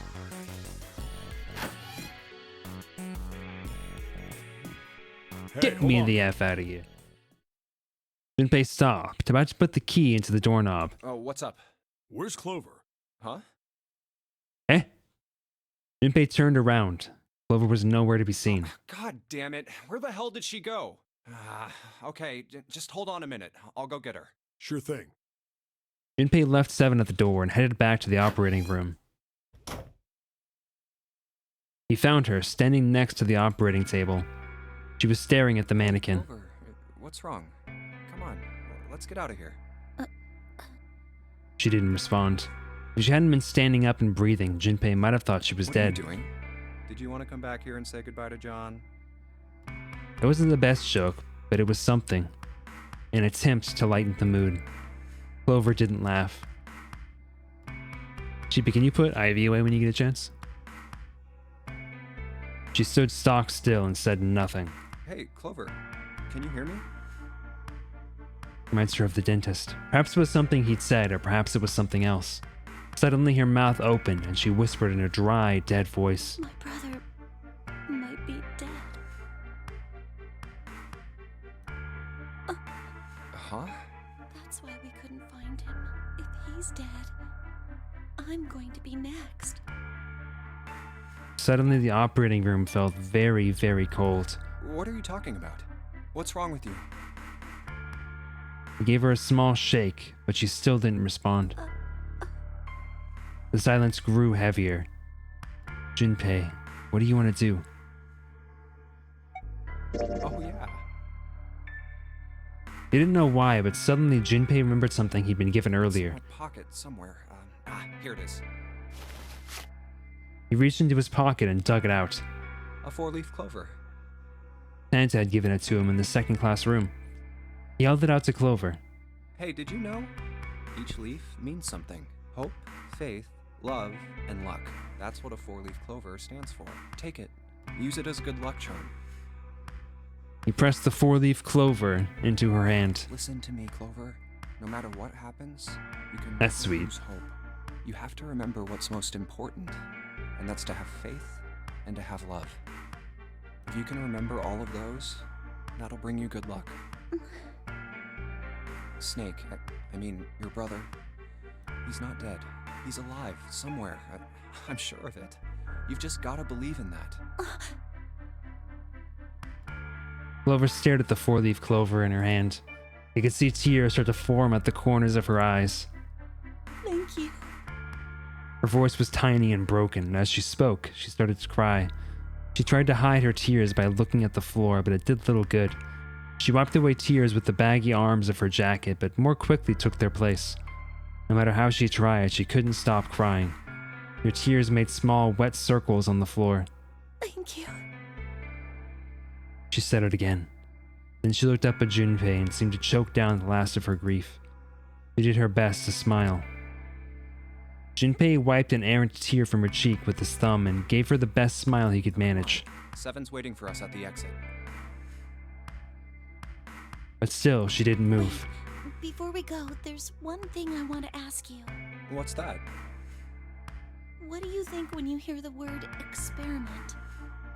For a moment, his mind froze. Then he came back to his senses and realized the word meant nothing to him, aside from the dictionary definition. Alright, I'll be right back. I'm gonna go find Ivy.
Alright, I'm back. No freaking idea where that cat was.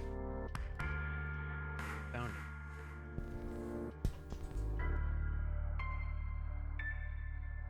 it. What? Oh. I guess it was just a coincidence then. I mean, that you knew about the four-leaf clover. Yeah, we found her. I have no idea where she came from. Look, I'm sorry. I don't want to be a jerk, but you are making less than no sense right now. Look, I'm sorry. You're dumb. You make no sense. Oh, no.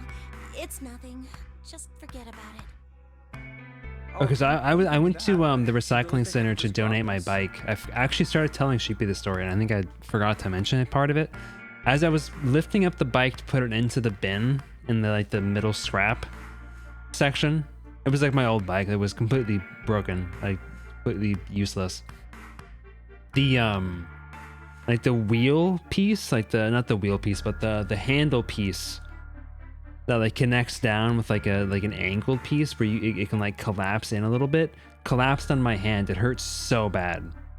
What is this? I thought like I broke my finger, but it's fine now, but it hurts so bad in the moment. Clover looked away. The four-leaf clover was still in her head. Sorry, her hand. She stared at it for a long moment and then finally spoke. Promise you won't tell anyone? Cross my heart. Really? Really? I can trust you, right? Of course you can. Clover slipped the four-leaf clover into her pocket. Her eyes still red from crying as she looked up at Junpei. Okay, then. I'll tell you. I'll tell you what happened on this ship 9 years ago. Wait. On this ship? Yeah, this ship. He was entirely lost. He had 1,000 questions, but it was probably best, he thought, to save them until Clover had It was an finished. experiment to test some sort of psychic thing.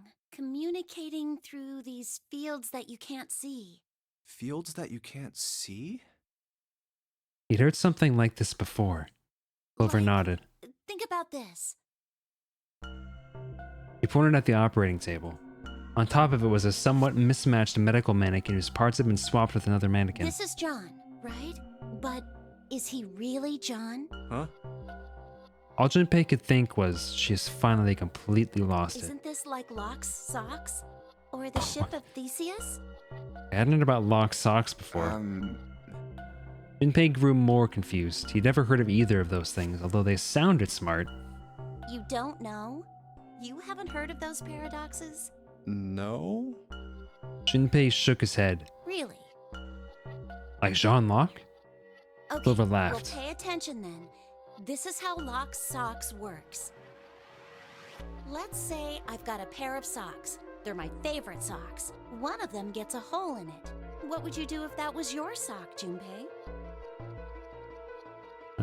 Throw it away. Well, I'd pitch it, I guess. But it's your favorite pair of socks. Come on, who loves their socks that much? It doesn't matter. Just suppose you do love them that much. Well, I guess then I'd patch it. But what if another hole opens? I'd add another patch, I suppose. What if another hole opened after that? Another patch, I guess? Well, let's say you just keep adding new patches until eventually. Okay, the basically it's original the ship of clog in the Theseus, sock but is with a totally sock. gone. Once you get to that point, can you really say they're the same socks you started with? Well, that's... The sock of Locke. That's tough. Junpei crossed his arms. So, that's the Locke socks thing? Yeah, the ship of Theseus is a lot like it. The ship of... If you I'm just gonna keep I'm gonna skip this. I don't really feel like having a philosophical. What if you took all the old parts? Then which ship is the one you repaired? It was an interesting question. Clover could see Junpei was intrigued. Hey, do you think it's the same? What's the same? These guys. Is this John? Or is it Lucy now? Junpei looked at the operating table again. Ship of Theseus has acquired meme status in recent years. I don't remember I feel like I vaguely recall a Ship of Theseus meme, but it's pretty old. A mannequin full of body parts from a different body. Clover had been right. It was just like Locke's socks in the Ship of Theseus. The part of the body that holds a person's identity is the head. Of course, for many hundreds of years, conventional wisdom had held that a man's identity resided in his heart, or any of the number of internal organs. And here they had both. John's head and heart are both his, but apart from those and a single arm, the rest of his body was once Lucy's. Was that mannequin really John? We're just like these mannequins. He looked at Junpei again. Think about it. The cells in our body change every day. Old ones die and new ones are born. Maybe part of my arm is made of stuff from a fish I ate once. Or maybe part of your right side is made from a cow you ate. If you take it a little further, those cows and fishes are made from something else too, right? That's how we're all connected, through fields that can't be seen with the naked eye. The silence was broken by Seven. Hey, what the hell is taking you two so long? And made of plants. Seven's head appeared in the doorway. He was not How long are happy. you gonna make me wait? We don't have time to screw around. Junpei and Clover looked at each other. Clover looked at Junpei as if to say there was more she wanted to tell him. She shook her head. Whatever she had to tell him, she didn't want to tell him in front of Seven. Seven seemed to catch on. Oh? What were you two doing? Was this some sort of secret meeting? No, it wasn't. We were just Just... playing with the mannequins. Huh? Let's go, Junpei. Moving a little bit too fast to be entirely innocent, Clover headed toward the exit. Seven stared after her, then turned to Junpei with an amused expression. Playing with mannequins, huh? Didn't know you were into that kind of thing, Junpei.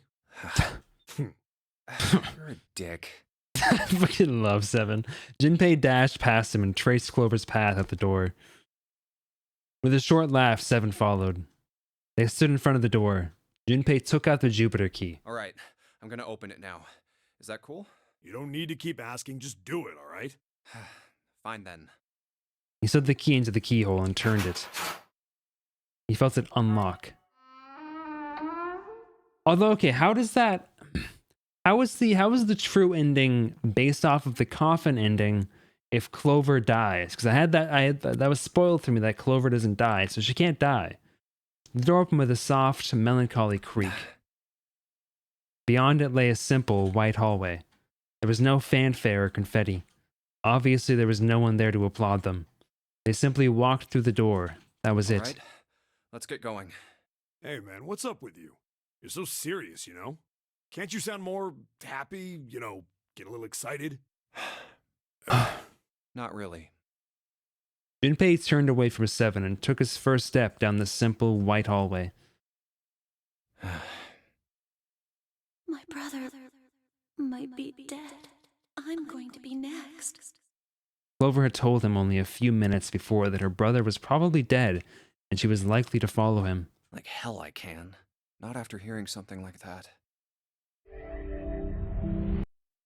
Who found a way out. They left the operating room. The hallway took them around several corners and past several doors, but they were all locked. There too, huh? Every door in this place is locked up tight. How about that one? The final door was hidden in a corner of the hall. May as well give it a try. Junpei grabbed the handle. As he made to push it open, a voice stopped him. The voice came from behind him and belonged to neither Seven nor Clover. Jumpy! Huh? Huh?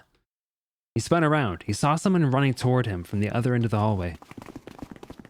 There were 3 people coming toward Junpei and his companions. June? And Santa? And Lotus too?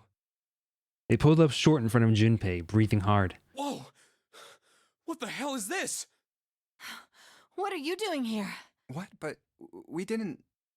Before he could finish, Clover spoke. Hey guys, could you come take a look at this? She was standing near the end of the small hallway that branched off to the right. The rest of them ran over to her, curious as to what she'd Look found. on the wall here. There was something on the wall at the end of the hallway. A map? It Map. says C. So it's the map. Doors? Door 8. Yep. They both eventually end up at this hallway. In fact, Yeah, isn't that what I said? We aren't going to be split up permanently till we find door 9. We might get separated for a little while, but we'll see each other again. Otherwise, we won't be able to open door 9. That's how the nonary game works. I see. Junpei looked at the map of the ship's interior again. Wait a sec. Hey, Oh, You've got it. We may as well. yeah. This is basically all the same. Ready?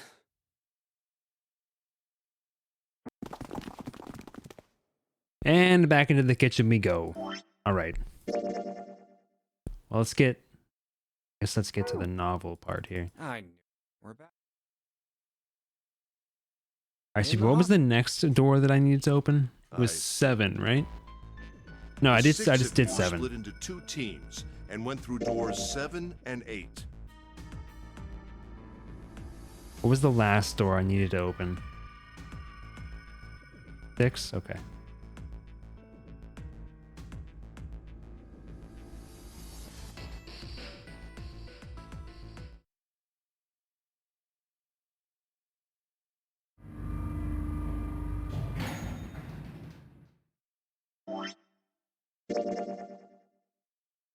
Right, and then presumably I go down here.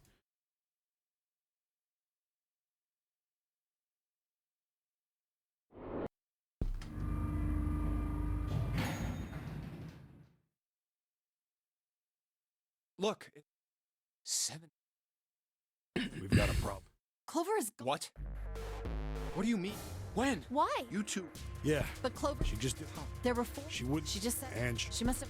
we waited for a We called. so I But it was Clover. it was And it.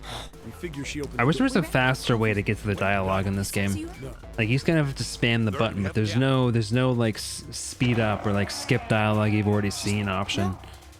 Like it really looks like there was supposed to be like down here, and you can't really see with my avatar actually, but there is like a stop and play button, like a fast forward button, but it doesn't do All right. anything.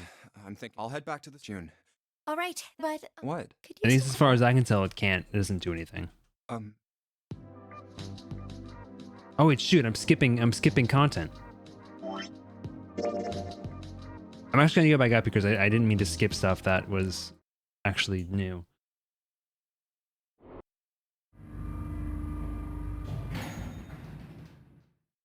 We just gotta get past the Clover thing, 'cause the Clover thing is 7. the same. We've got a Clover is. We've got a problem. What do you mean? When? Why? You two went. yeah. But Clover. She just There were. she would She just. and She must have. we waited. We called. So I But it was empty. Clover. There was a door. And it was. We figure she We ran out. obviously Clover's gone. When did this happen? we got here. You certainly have. So you haven't searched any. No, we have. Finally, Ace spoke. His voice had an edge of resolve Very and well concern. then. We'd best separate and look for Clover. We haven't much Shut up, time you left. rat. Let's begin. Yeah. There were quick nods all around, and the 6 remaining players spread out. Junpei and June ran into the central hospital room and looked She's not around. here. No, she isn't. They searched a little longer, but with no luck. They couldn't find Clover. There's no sign of her. Let's go. Finally, they gave up and left the central hospital room. Slowly, they made their way back to the hallway. At last, they reached the stairs, and All Junpei right. spoke. I'm thinking we should probably split up. I'll head back to the stairs and take the elevator down to E deck. June, you can take the stairs up to B deck. All right, that sounds good. But What? could you stop calling me by that code name when we're alone? Huh? Sure. Right. I'll do that. There was a reason Junpei persisted in calling her June even when they were alone, although perhaps not the best reason. He was embarrassed to call her by the nickname he'd used when they were children, Connie. 9 years ago, it came naturally. After all, they were children. But now that they were adults, it felt strange. Regardless of what he might hope for, to call a woman he wasn't dating by such a childish nickname felt odd to him. Of course, to call her Miss Kurashiki would be even more awkward, and simply Kurashiki would seem a little brusque. Even though he couldn't put a finger, and although he couldn't put a finger on why, it felt somewhat forward to call her Akane when they hadn't seen one another for so long. In short, it was simply easier for him to call her June and leave it at that. Jumpy. Oh, no, it's nothing. All right, I'm going then. Yeah, be careful, Connie. June, or perhaps more appropriately Connie, blushed and You be smiled. careful too, Jumpy. Yeah, got it. Take care. Junpei looked after her for a moment as she ran up the stairs, then turned around and took off for the hallway.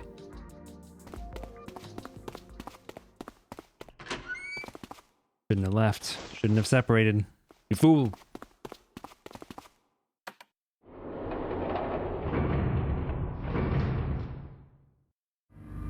I'm assuming in this ending, Ace is gonna kill everyone, one by one. Tragedy always strikes when one least expects it, but to wait for a man to stand before striking him down seems almost crueler than dealing the fatal blow while he lies on the ground.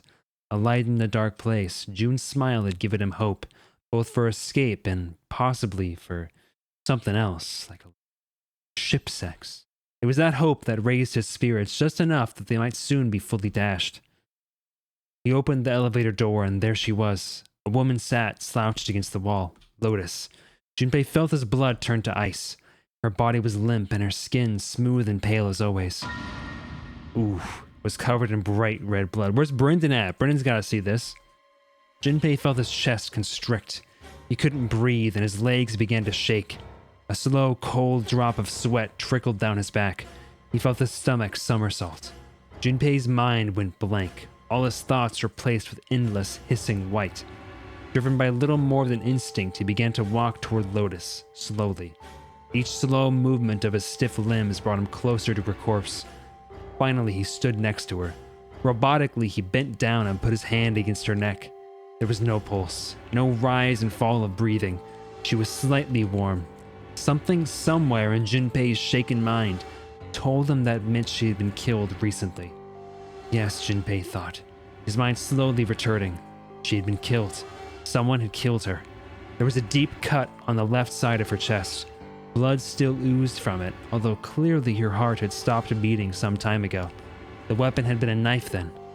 Perhaps she had been stabbed in the heart once. She would have died instantly, immediately. Took little comfort from knowing she must have suffered very little.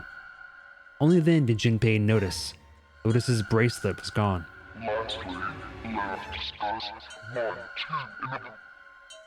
Was that why the killer had ended Lotus's life? So that they might have the number 8 bracelet? If that was true, then the killer was whoever wanted the number 8 bracelet. Or perhaps more accurately, the person who would gain the most by obtaining the bracelet number 8. Who is that? Who would benefit the most from the number 8 bracelet? I thought it only just entered Junpei's mind when... Oh! He heard a noise, a sound like a sharp knife cutting through wet meat. It struck him as strange that the noise came from inside his own body. A moment later, the pain hit him. It wasn't merely pain. There was heat, extreme heat as well. He felt as though molten iron had been splashed against the side of his body. Finally, his brain made the connection. He had been stabbed. But where? His body was quickly going numb. He couldn't tell where the knife had met his flesh.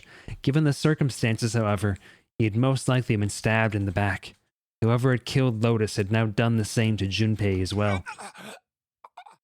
His voice was little more than a weak groan. With what little strength he had left, Junpei turned his body, trying to catch a glimpse of his attacker. But as he did, the knife dug itself in deeper, twisting viciously. He collapsed to the floor, a puppet with its strings cut. His arms and legs lay where they fell, oddly twisted and awkwardly positioned. Junpei's body was entirely numb. He could feel the blood leaking out of him, but nothing would move. Nothing save his eyes. As he lay on the floor, his life ebbing away, Junpei finally saw his attacker. 2 tiny images of the killer reflected in his eyes. With that recognition came nothing. He felt no emotions, not anger, not sadness, not regret. The paralysis that had claimed his body had reached his mind. His killer glanced down at his body.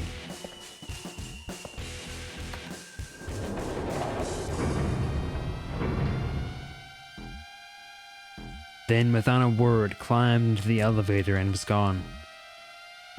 His eyesight began to fade, the world grew blurry and began to dissolve into an empty white fog.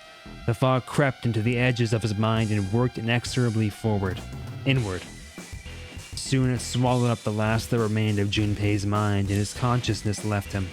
There was nothing more. Into utter emptiness he fell, into zero. Whatever Junpei had been was gone. Bad end. Bad end. Okay. There is one other ending, and I don't really know how it... Like, from what I saw, it was like the same ending. Like, there's only 5 ending paths here, right? Like, all 5 of these... There's only 5 ends you can reach. Is the six like is the true ending not on here? I'm gonna be going for 30 more minutes, Aaron. Although I am off work starting tomorrow. But I still have to go shower and stuff, so.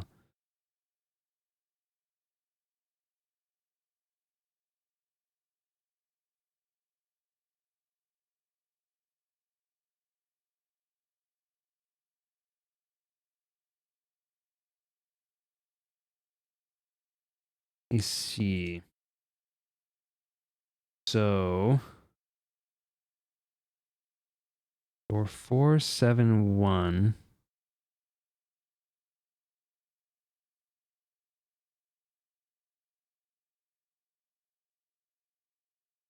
Let me see something here really quick. Let's go endings guide.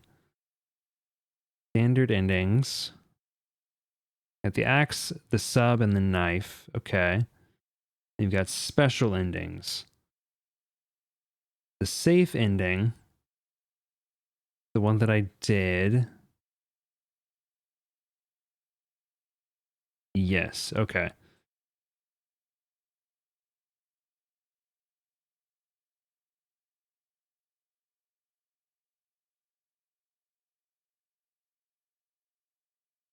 Okay, cool. Okay. So we go. Oh, did I not save on accident? That would be really unfortunate.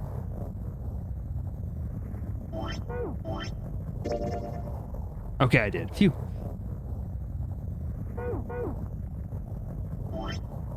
Okay, we'll go flow, and then we'll do this one. So you need to go through the right number doors, 471. On top of that, you'll have to solve an extra 2 puzzle rooms. Okay.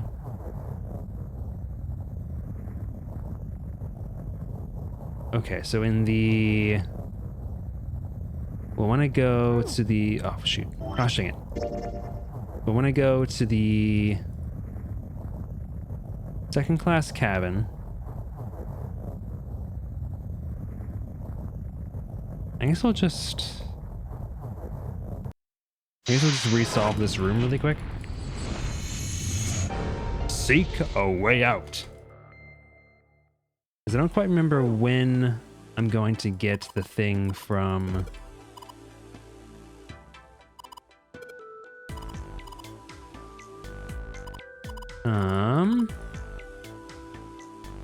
the thing from Santa. Wait, is this the right one? Am I in the right spot here? Hold on, let me just double check here. I think this is to do with Santa.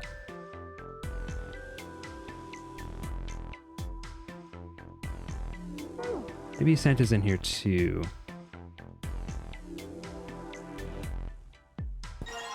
We got matches. Oh yeah. Yes. Let me see your... Oh, are you... Yeah. By the way, how did you... What do you mean?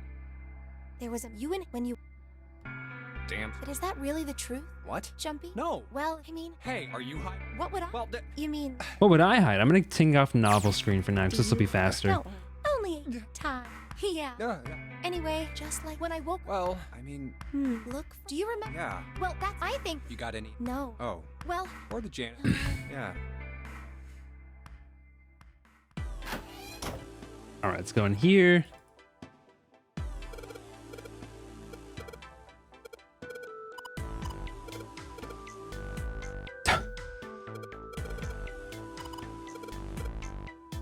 I grab that, and then...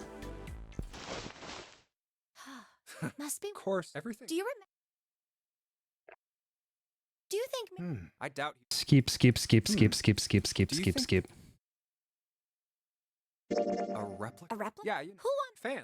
No. But all they... Break even? Yeah, they could climb up... Hell. Do you really... It's this... A curse, huh? Jumpy... Yeah, well... Nah. Yes, in fact... What? The curse...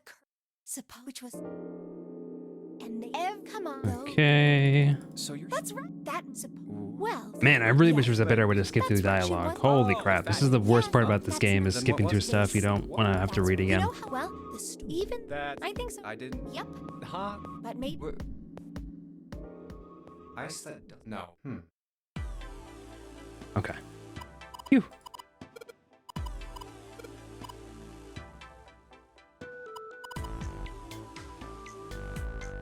Nothing useful in here at all.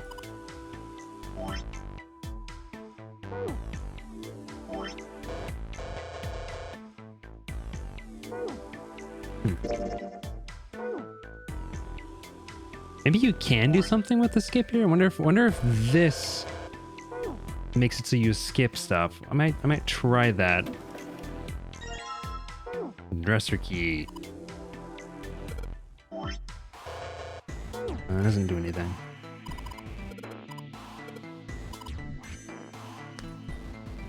Okay, we do that, and then we can head back out here. Nothing in there, so I think I just need to leave.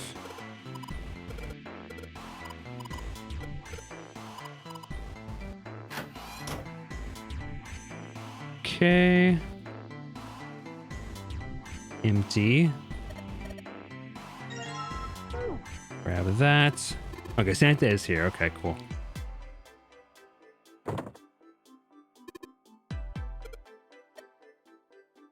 All right. I can combine these two. Head in here.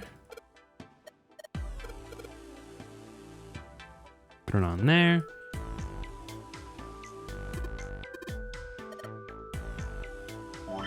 And I can use the key to unlock this dresser. Grab this plate. And then we can look in here, grab the curtain.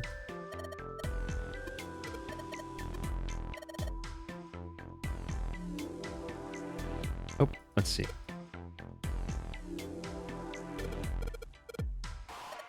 Okay, got dark. Candles just burn down. Candlestick key. And use the candlestick key to unlock this.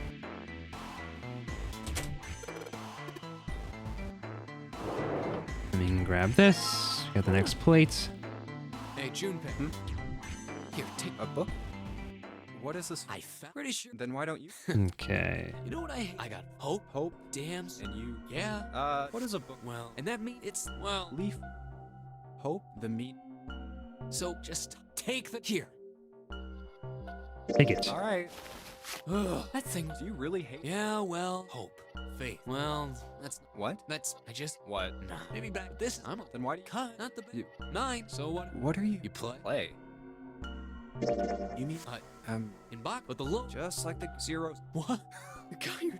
You know, if you, of course, you just still it. Oh, Please, let me just please. Okay, wait, I was gonna try. I was gonna try. But an exit Menu. can be found. Seek a way out. Seek a door that carries a Okay, never nine. mind. Oh no, wait, it does work. Let's freaking go. Okay. Oh, Pog. Okay. I do wonder though if that's going to skip stuff that I don't want it to skip, but I mean, if it does, I can just go back. Hey, what's up, Foolie? How's it going? It's been a long time. How are you doing?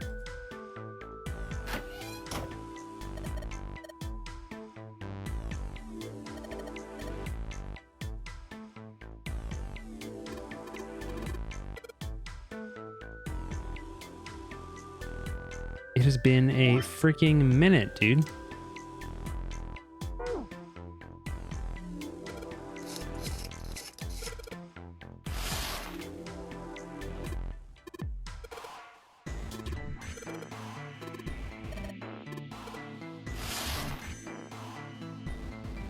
How have things been going, man?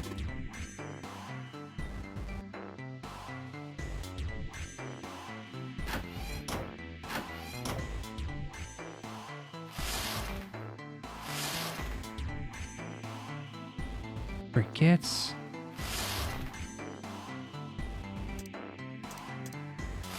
Holidays have been really busy? Yeah, I totally get that.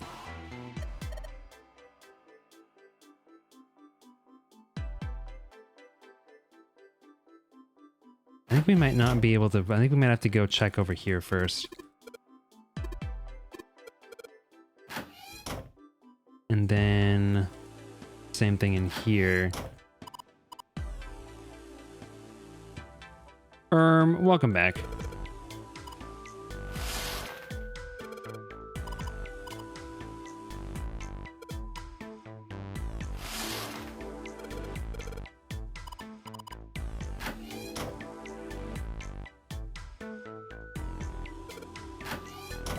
Okay, now can I do the thing in here?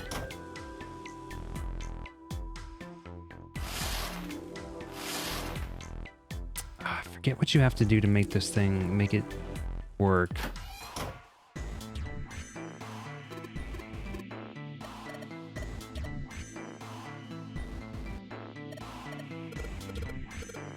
Can't wait for January, honestly. Yeah, it's really kind of crazy. We're gonna be flying over to see Sheepy's parents here in just a few days, actually. Which is kind of crazy. I'm not looking forward to the flight. I haven't flown in 4 years. How do I forget how I make this let me progress. I know what I have to do. I have to like click on a certain tile. But I don't know which one. I mean, I know which one it is, but I don't know. My character doesn't know which one it is. Excuse me. I'm trying to remember how I can make them look at the effing wall to see which one is the one they're supposed to get.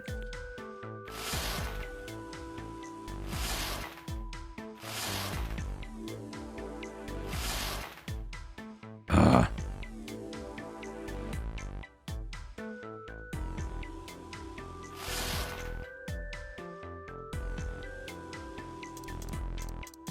Yeah, it is. Yeah. Super excited to go back at the very least. I'm just gonna look up the second class cabin guide. I forget how to do this one.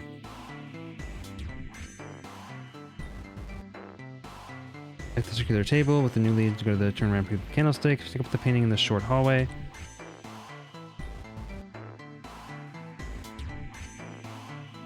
Go back to the first screen and go through the door. Check the circular table with newly lit candle. Go to the bank, grab a shower curtain. You won't be needing it. It helps find the light in the shower, but the candle will burn. Let's pick it up. Turn around and pick up the candlestick from the vanity where you left it. Then return to the living room and use the candlestick key on the glass case. Go back to the living room.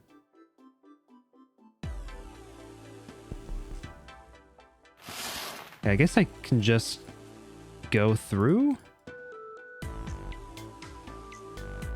I just don't remember how I can make it like...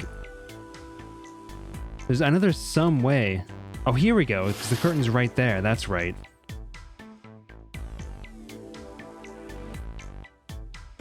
Okay, that's right.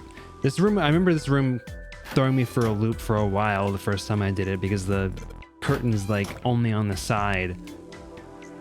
I guess you can just, so it's fifth, it's this one.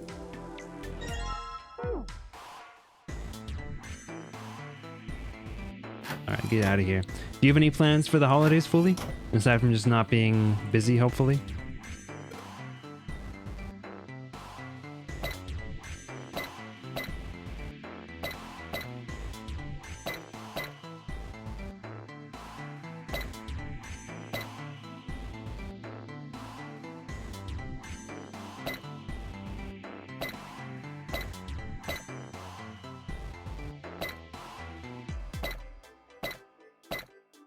I don't remember.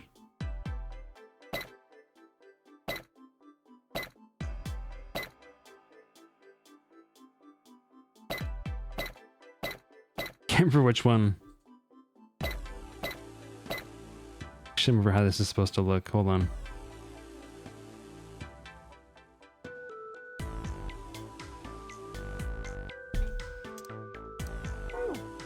Hold on.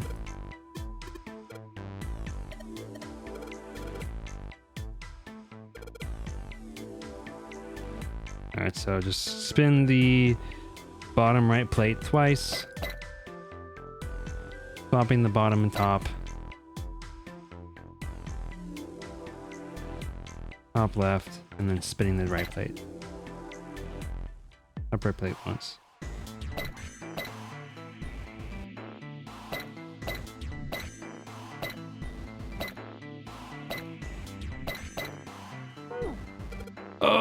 Okay, hold on. Let me just go back. Let me just go look at it. Okay.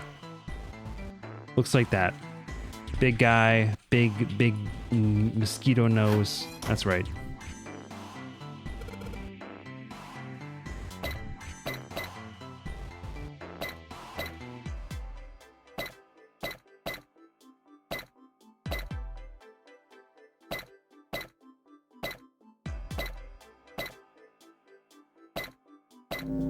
There we go. Doggy. We're gonna have the annual Christmas family gathering on the 25th. Okay. Heck yeah. That sounds fun.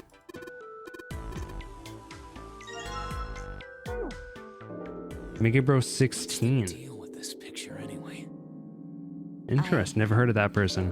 Where? In a book. There's a Brit. I saw What's the morphogenetic. It's not in our trans. All right. Theory of yes. Well, perhaps.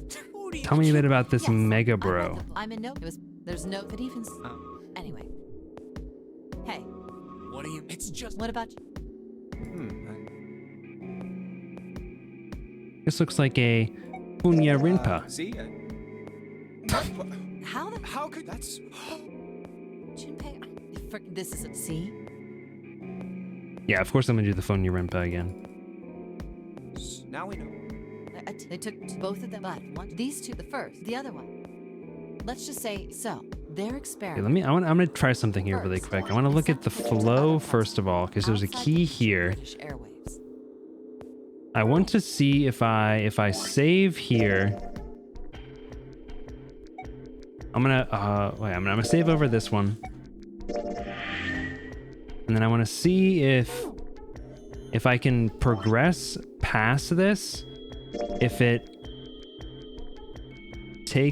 will save the keys that I've gotten. This game looks interesting. I hope to catch more of it soon. I might not be playing any more of it soon, but I wouldn't necessarily even recommend watching it if you want to play it, because it's super spoiler heavy what I'm doing right now. But yeah, good night, Foy. Thank you for stopping by. It was good to see you again. I'm starting up. I'm playing Brothership on Mondays right now. I'm not going to be playing for a couple of weeks while we're on vacation, but I'm excited to get back to that if that is of any interest to you. Okay, let's just skip to the freezer. Oh, what? Oh, I'll freeze the sock. Oh, Hey, you had. now I feel. But Huh? All right, let's do this. no. Ah, the knob. But It looks like. The knob. Hey, What do you want? the door. Try opening. Oh, if you. Oh, fine. You've got. oh, God. I Right. Wait, what?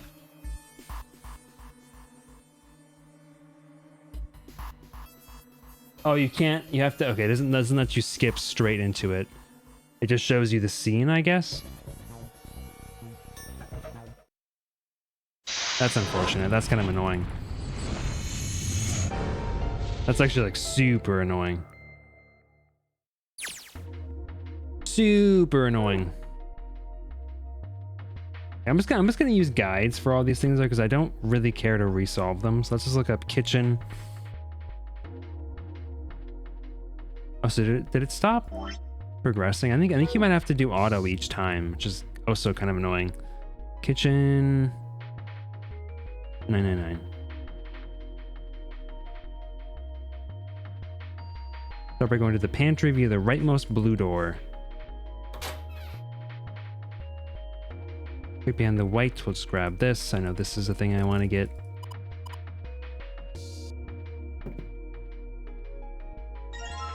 Bottle of oil. Right behind the white. Grab the knife. A rusty. I don't think we'll be.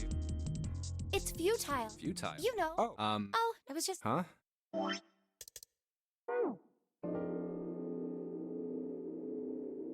Game's Titanic. Oh, yeah. There was a novel that had a bunch of stuff in it that described the sinking of the Titanic before it actually sank.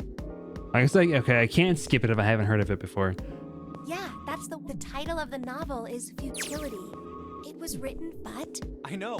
I mean, I didn't know the story was the same. yeah, Well, a hoax. I heard that the stuff that matched up to the Titanic so well was actually added after it sank. Apparently, the only thing that was the same originally was that a boat ran into an iceberg and sank. But the novel was published in 1898, 14 years before the accident. Like I said, that was the first print of the book. 14 years later, the author heard about what happened to the Titanic. He figured that was his chance, you know? He just went back and changed some stuff in his novel so that it matched the Titanic exactly. Surprised by Junpei's response, Jun seemed rather taken aback. Really? Really? There's no such thing as premonitions or any of that stuff. For a moment, Jun looked very unhappy, more so than Junpei thought was normal for such a discussion.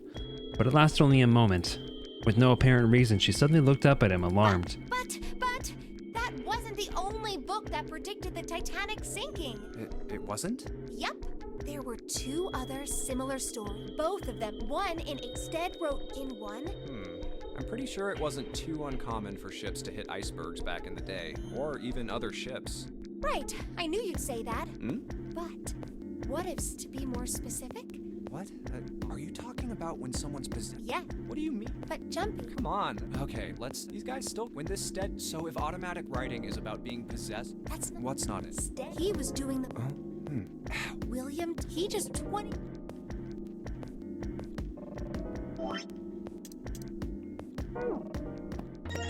Get me out of here. All right. And then we can go out of here.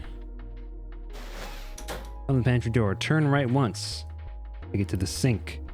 Towards the bottom of the screen from here, pick up the whetstone.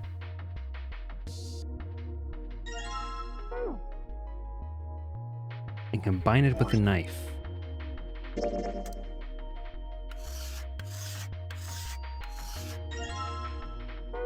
Knife get. Turn right to the pantry door, but this time tap the partially obscured door. Start by examining the. This time tap use the oil on the lock. That's right.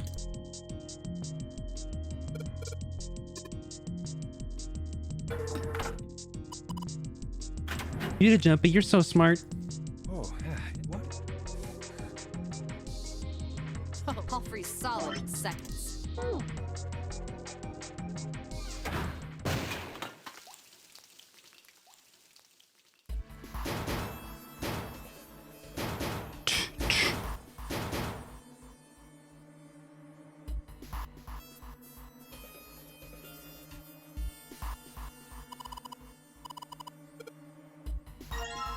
Okay, get the hunk of pork. Next up in the secondary freezer, grab the frozen chicken. And the dry ice. And last supplies you need the compartment in the floor. Dry ice? Yeah. I wonder how warm it has to get for it to...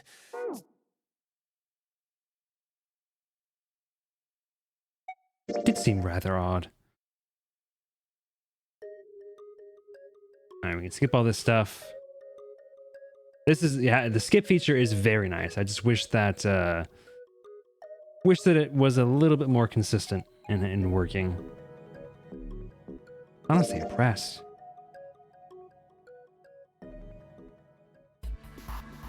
Okay. We can go here, we can get this open. Grab this, sturdy rope, grab, oops. Grab bottle. And come back to here, kitchen 999. And we want to go to combine the frozen chicken and the dry ice. Crack open the dry ice. And the water bottle with the dry ice.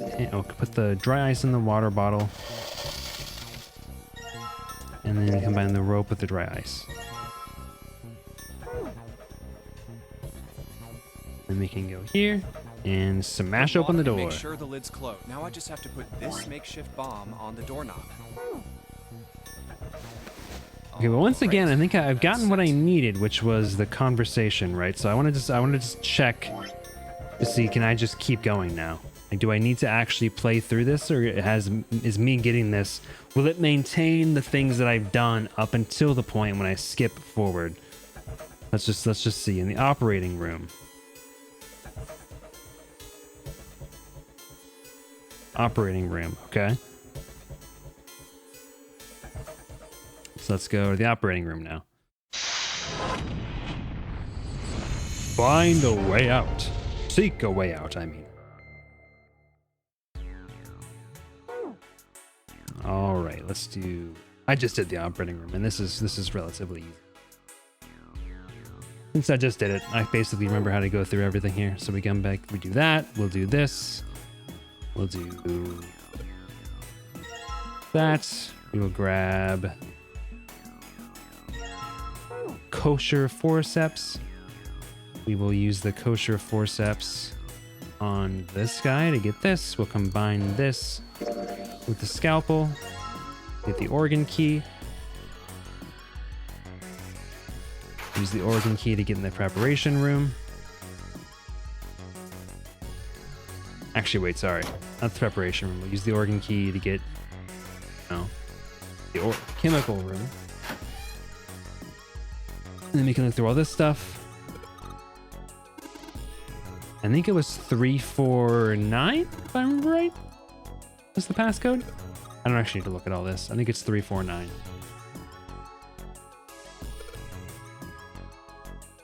Let's do, my game's crashed. 349.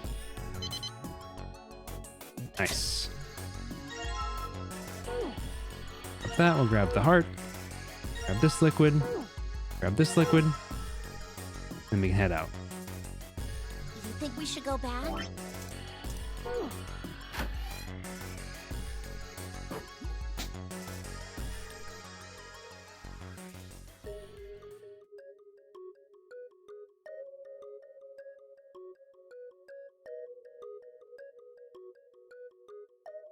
Do you know about Ice 9?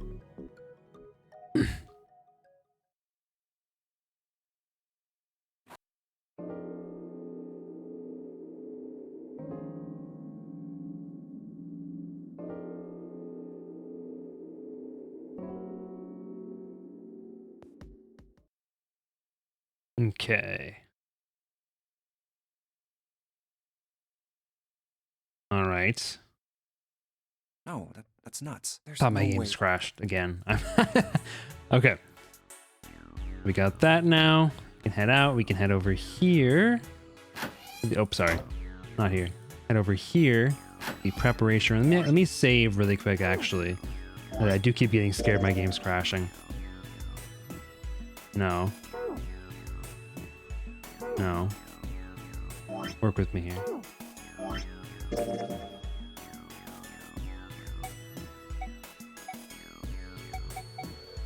Okay. We'll save here. No. Okay. Continue. Oops. No. We'll do red liquid first. Shine a light.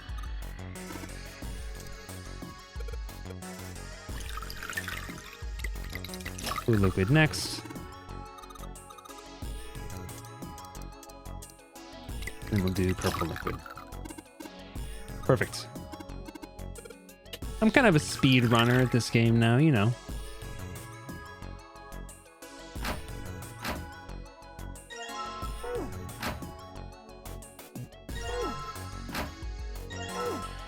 All right, I think that's everything if I recall. So we can wait. I need to get this too. I actually don't need this, but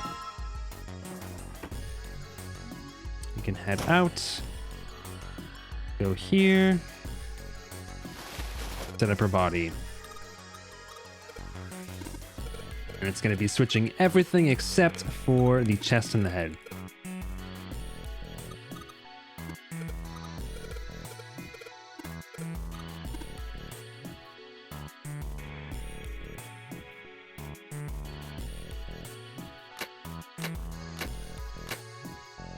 Right? I thought that was it.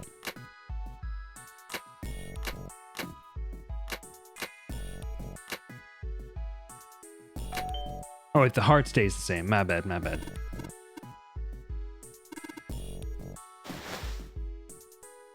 Alright, we open this up, we get the key.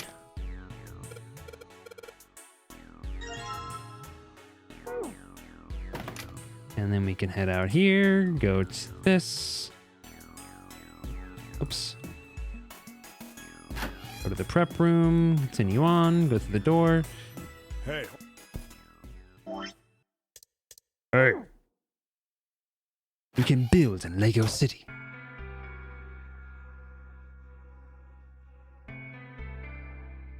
Pay for the 4-leaf clover.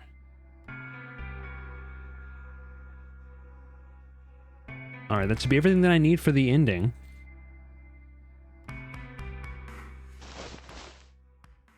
So I think that's it then. I need to go through. I need to go to door 1 next. Well, I guess I'd patch gets. But what? I'd add it. What if it? Well, until it. Once you get to that point. Okay. I think in that case I can once again just. Well, actually, don't know. Let me see if I'm gonna finish this conversation first, actually, just in case. My arm is made of stuff from a fish I ate once. Just in case all this needs to finish.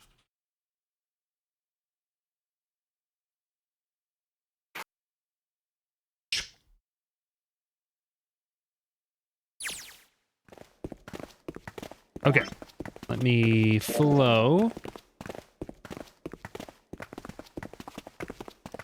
Not the 6 door. This is the 1 door. Go here. Here's A deck. That should be. And here we go. It's just as Santa and Lotus said. And then we can flow down to here. Outside the room. They stepped out of the captain's quarters and into another hallway. The hallway stretched out in front of Junpei for a bit before turning left like a great backward L. All right, let's go. Junpei rounded the corner and took off down the straightaway. He ran and ran and ran. At the end of the hallway was a door. That's the next door.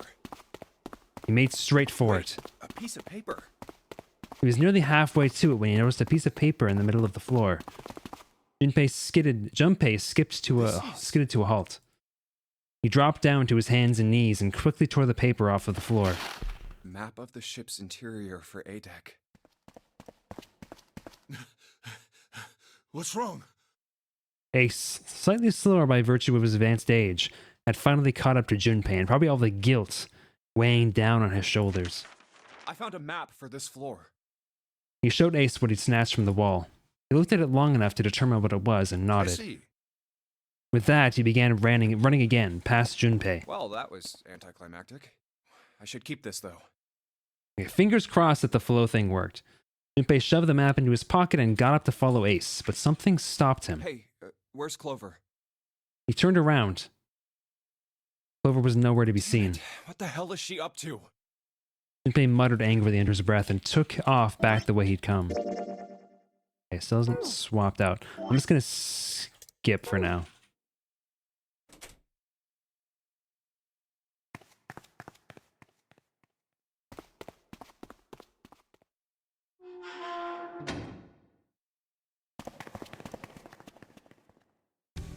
Okay. Let me just see if I... No, okay, shoot, it doesn't work. I do have to just go through it all. Ah! Really? That sucks. I really don't feel like doing that today. That sucks. That really sucks.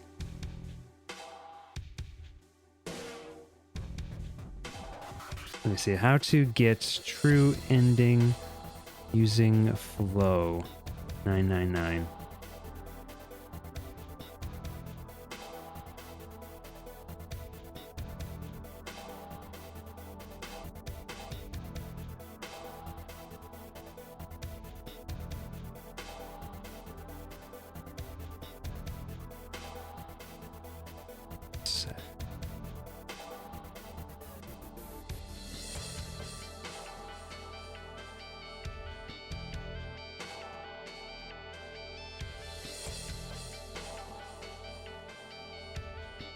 Oh, wait, I see. Okay, I think I have to just come up here, and then this works. So I guess several things change up until that point, Here's A deck.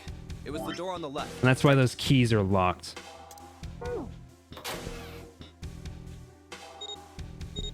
Okay. Okay.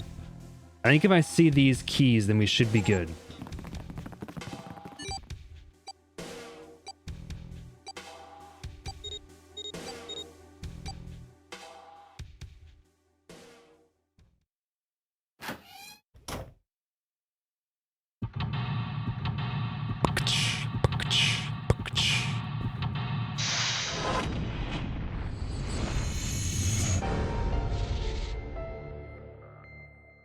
Okay. I might try to see if I can just get the true ending here, if that's okay, and just finish up the game. Is that okay with you, Sheepy? Yeah? Okay. Let me see. Flow. We are in chart room. We want to do chart room. 999. Starting in the map room. Dr. Pepper. Dr. Pepper. Oh. What are you doing? Chart room. Starting in the map room, find the desk. One screen to the left of the starting position. And examine the center drawer to find the pocket watch. Turn back to the starting screen and head through the door to reach the wheelhouse. From here... Hey. Oh, Monster.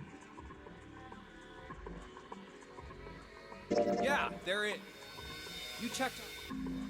That's a lot. I just want to talk. That's why I sent Ace to the wheelhouse. There's something I want to ask her, and I don't want anyone to overhear us. I'm pretty sure Clover won't talk if there's anyone else around. That's why when Ace showed up again, I got a little desperate. I had to make him leave. Ace opened his mouth, then took another look at Junpei and shuddered again. A small smirk appeared on his face. I see. Of course. He looked Junpei over, then glanced at Clover. I apologize for the intrusion. Well, best of luck. Shut up. Ace gave Junpei a knowing pat on the shoulder and left. Junpei let out a sigh and brushed a few drops of sweat from his forehead. He turned and found himself looking straight into Clover's eyes. She had heard what Ace had said. He regarded Junpei with caution. What was that about? He was clearly suspicious and with good reason. Why are you looking at me like that? Junpei's eyes widened and he held up his hands in a gesture of innocence. No, it's not like that. What's it like then? I just wanted to hear the rest of that story. I didn't get a chance to ask you about it until now. What story? About the experiment, remember? The one you started to tell me in the operating room? Yeah, You said okay. Something about an experiment that happened here 9 years ago. Okay, so yeah, this definitely didn't happen before. Clover bit her lip. She stared down at the floor for several long moments, and when she spoke, it was barely audible. I'm sorry, but I don't want to talk about that right now. I'm just not in the mood, okay? You understand, right? I keep thinking about my brother. I can't stop. I mean, who would do something like that to my brother? I can't forgive them. I'm not gonna let them get away with it. They're gonna pay for it. I promise. So... Her shoulders were shaking. Drops of blood had sprung up on her lips where she was biting them. She wiped it off and looked up at Junpei, her eyes fierce and angry. Junpei, who do you think did it? Her voice was cold and scarcely above a whisper. Junpei gulped.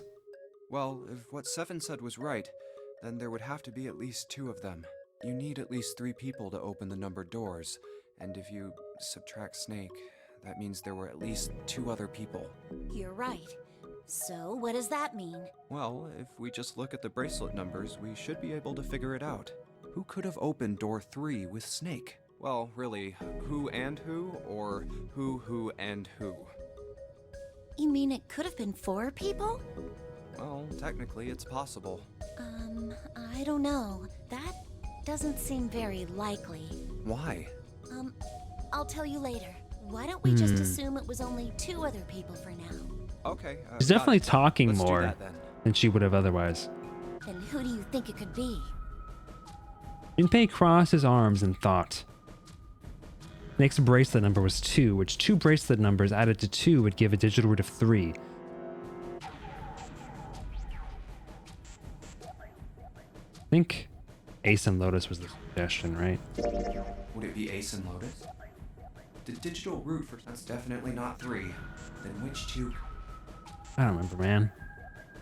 Santa and 7? Would it be the digital root for 3? Wait, no, are Santa and 7 the killers? What's wrong? Clover looked at Junpei and he looked back at her. There was no point in hiding it. I thought about it, and He told her his conclusions. That's what I thought. She looked less surprised than he'd expected. Santa and 7. If it was 2 people, then that's the only combination that works. hey, wait a minute there. Don't you think it's a little too early to be jumping to conclusions? Well, all I said is that those 2 would have been able to open door 3 with your brother. There might be other possibilities. Well, what other possibilities? He didn't have an answer. He was ready to admit defeat when Clover Are you spoke. saying you think that it was 3 or 4 people? I really don't think that's likely. Why not? Can I borrow your pen and paper? Clover put her hand out expectantly. Yeah, here. Junpei pulled out his pen and pad of paper and handed them to her. She opened the notebook and wrote down several simple addition problems. Eventually, she had 8, which provided a digital root of 3. Okay, I'm not going to read all of these. What's this? These are the combinations for 3 or 4 people. These 8 combinations are the only possible ones. Oh, I see. Junpei, Yeah? I can trust you, right? Of course. Why would you need to ask that? Really? Yeah, So then I should get rid of B, D, G, and H, right? of course. Just cross them out. And you should take off yours too. The ones with 4. So, what does that leave? A and E. 2 plus 1 plus 3 plus 6 equals 12. 2 plus 1 plus 3 plus 7 plus 8 equals 21. Wait, it can't be A. Why? Because June's in that one. There's no way in hell she'd do something like that. Are you sure? I bet my life on it. Okay then. I can cross off A too, right?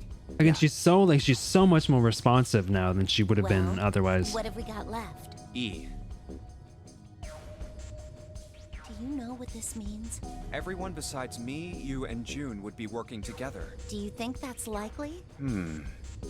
If there were 4 people working together, they wouldn't be very cautious. I don't Yeah. think they'd try that hard to hide what they were doing if they outnumbered us. Well, you do have a point.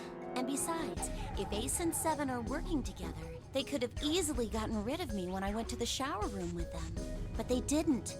They didn't even try anything. If they were killers, why wouldn't they?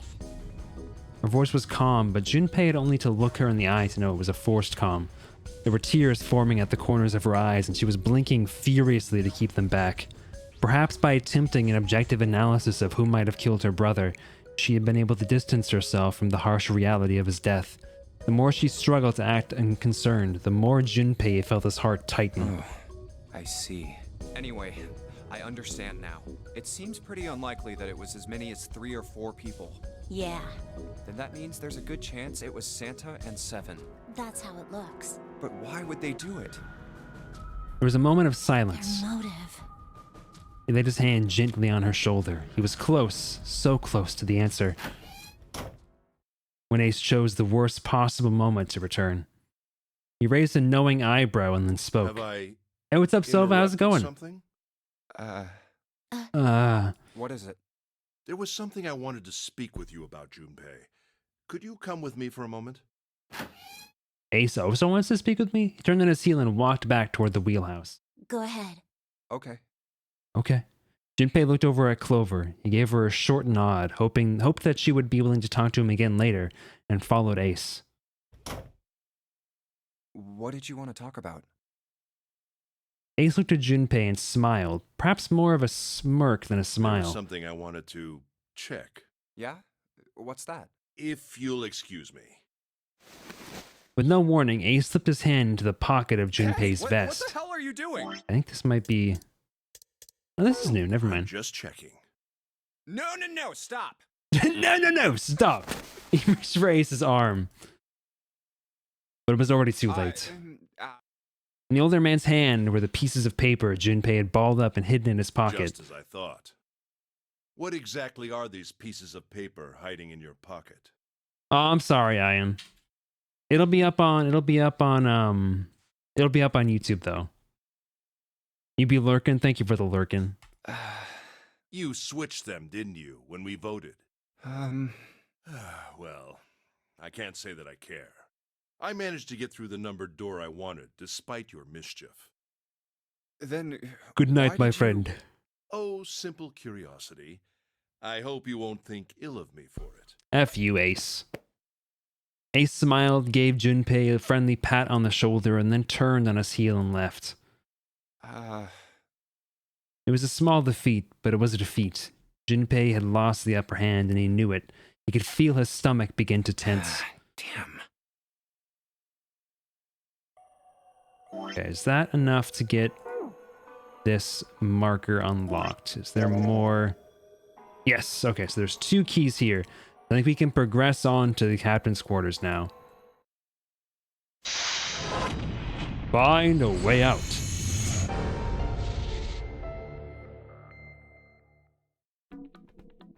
I just misspelled captain's quarters so badly.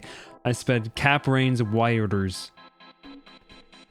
Okay, examine the bedside table on the very first screen to find a music box.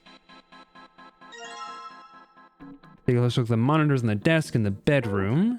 Examining the keyboard in front of them will cause the screens to display the word 0.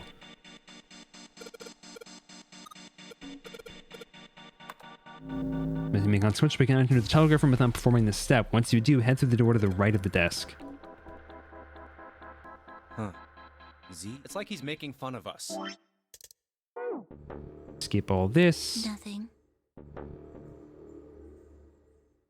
What about him? Do you think that's really... Well, even if he wasn't one of us, there's no way that man could be 0. Huh? Don't you get it? The letters that spell 0 on the TV screen, the captain's clothes he's got on, and of course, the bracelet with a 0 on it. It's too obvious. Look, this is 0 right here. This dead body is 0. Yeah. Isn't that kind of fishy? You're right. Only an idiot wouldn't see through something like that. No, that's not the point. So I'm not trying to make fun of them for thinking a trick like this would work. I'm sure they didn't think it would work, which makes me wonder. I think this is not going to say it, okay. A challenge from the person who's really behind all of this. He's making fun of us. Don't you get it? If whoever killed this guy really wanted us to think this corpse was 0, they'd never have put a bracelet on him. Walking around with a 0 bracelet would be like hanging a sign around your neck that said, "I did it!" Anyone with a brain would be able to see that this guy is supposed to look like everything 0 is supposed to be. Just like we did. The killer must have known we wouldn't think he was 0 and put the bracelet on him anyway. Do you know why? I'm 0. Like I said, he's mocking us. Too bad, suckers. Fucking this rat. isn't 0. Where's the real me then? See if you can catch me. It's the same bad joke a lot of criminals like to play. They'll just sit back and watch people run in circles. That's really twisted. But it almost seems kind of childish. Yeah, you're right. It's really childish. It's like it's just a game to whoever this person is. That's what seems funny to me.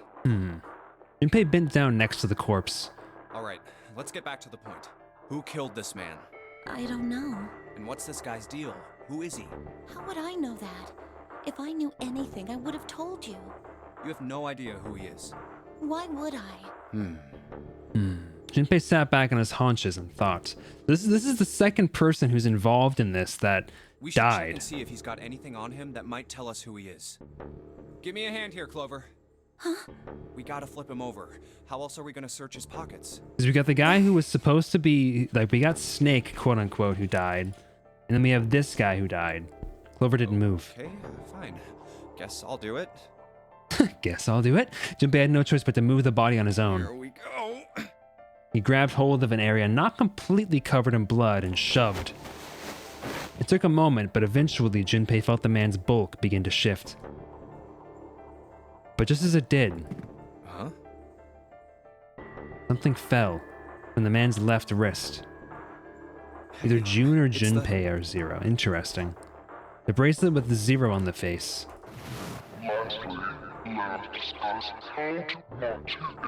I don't want to read all that. God. Junpei stared at the This bracelet. man, he's dead, isn't he? Junpei, of course he's dead, dude. Huh? No, it's just, I guess I didn't really think about it until right now. Okay, I get it. But like, of course he's dead, That means dude. He's dead. Well, it's pretty obvious that he's dead. Thank you, Clover. To figure out that he's dead. Yeah. I guess you're right. It is pretty obvious. Well, he looks a lot better than the other bodies we've seen, though. Junpei, my guy. I mean, if there wasn't all this blood, he'd almost look like he was still alive. I mean, I know it's kind of a messed up thing to say, but he kind of has it better, you know? Dying from a bomb going off inside of you. Junpei, shut up. Some of Snake's bones went right through his skin. I think the explosion must have thrown him against Junpei! the wall or something. There was a broken bone just sticking out of his left arm. And Oh, okay, here we go. But him sputtering out here is gonna reveal to Clover that that's not Snake. Suddenly, Junpei realized what he was saying. How could he have been so cruel? He clapped his hands over his mouth. It was already too late. He turned to look at Clover. She was glaring at him furiously. What did you just say? Her words sounded cold. He knew an apology could hardly atone for what he'd done, but he tried anyway. oh man, I am so sorry. I shouldn't have said that. I really don't know what I was thinking. I mean, No, that's not what I'm talking about. What did you say about his arm? arm? Yes, his left arm. You said it, didn't you? Well, yeah, I did, but I mean, didn't you see it too? Of course not. I could barely look at him. There's no way I was gonna see the details. Clover took a quick, deep Are breath. you sure it was his left arm? Junpei thought back. Yeah, I'm pretty sure it was. And he had a broken bone, right? What the hell are you getting at here? Just shut up and answer me. She shoved her face closer to his. He could see the fire in her eyes. Junpei winced and swallowed. Yeah, he did. It was pretty bad too. The bone was sticking out of the arm. No sooner were the words out of his mouth than Clover's expression Clover? changed. What's wrong? Look, I'm sorry if I said anything. Suddenly she was crying. Junpei wasn't sure what to do. Thank you. It was close to the last thing he had expected to hear. What are you... Junpei had no idea what had just happened. He didn't think he'd done anything worthy of thanks, and he couldn't understand why she would have chosen that moment to begin crying. So he simply stood there, confused. Thank you so much, Junpei. She thanked him again, and then something even stranger happened. Aw, dude, I'm gonna effing cry. Clover threw herself into Junpei's surprised arms. What's going on with you? I'm sorry, it's just... I'm so happy. Why? The body in the shower room, it isn't his. It isn't my brother. Huh? Because we didn't get to see her reaction to us figuring that out last time. It's not Snake. Why on earth would you think that? Because his left arm is... She stopped herself. Sorry. I really shouldn't be talking about this. Junpei decided it would be prudent not to press her for any more information. If she did not wish to tell him, she certainly had a reason for doing so. Perhaps more importantly, however, if Clover was so certain, then she was likely right. That meant that the body in the shower room wasn't Snake. It wasn't much, but that knowledge lifted some of the weight from Junpei's heart. I don't know why the game is lagging today. He's still alive. I'm so happy. Tears shone in her eyes. Those tears melted Junpei's heart. As she cried, she had pushed herself up against his chest like a child. Junpei put his arms around her and held her tight. So glad. Huh? Junpei, you were right. Huh? No matter what happens, you can never lose hope. You have to remember what's most important, and that's to have faith and to have love. If you can remember all of those, that'll bring you good luck. Clover reached into her pocket and pulled something out. That's... It was a laminated bookmark with a 4-leaf clover. I only made it here because you gave Aw, me this. brother. I was suspicious of everybody, and I was angry and miserable. But because I had this 4-leaf clover, because of what you said to me, Yeah. Junpei hadn't thought his words would have had such an impact on her. Her words are making him feel a little awkward. Thank you so much, Junpei. She looked up at him. He scratched his nose and pretended to notice something interesting somewhere else in the room. If you really want to thank somebody, you should be thanking Santa. Santa? Why? Well, he was the one who gave me that thing. And the words for each leaf, I got that from him too. Oh. Then suddenly, Clover broke away from Junpei. Huh? He looked confused. He hadn't thought she'd react that poorly. Clover began to pace across the room.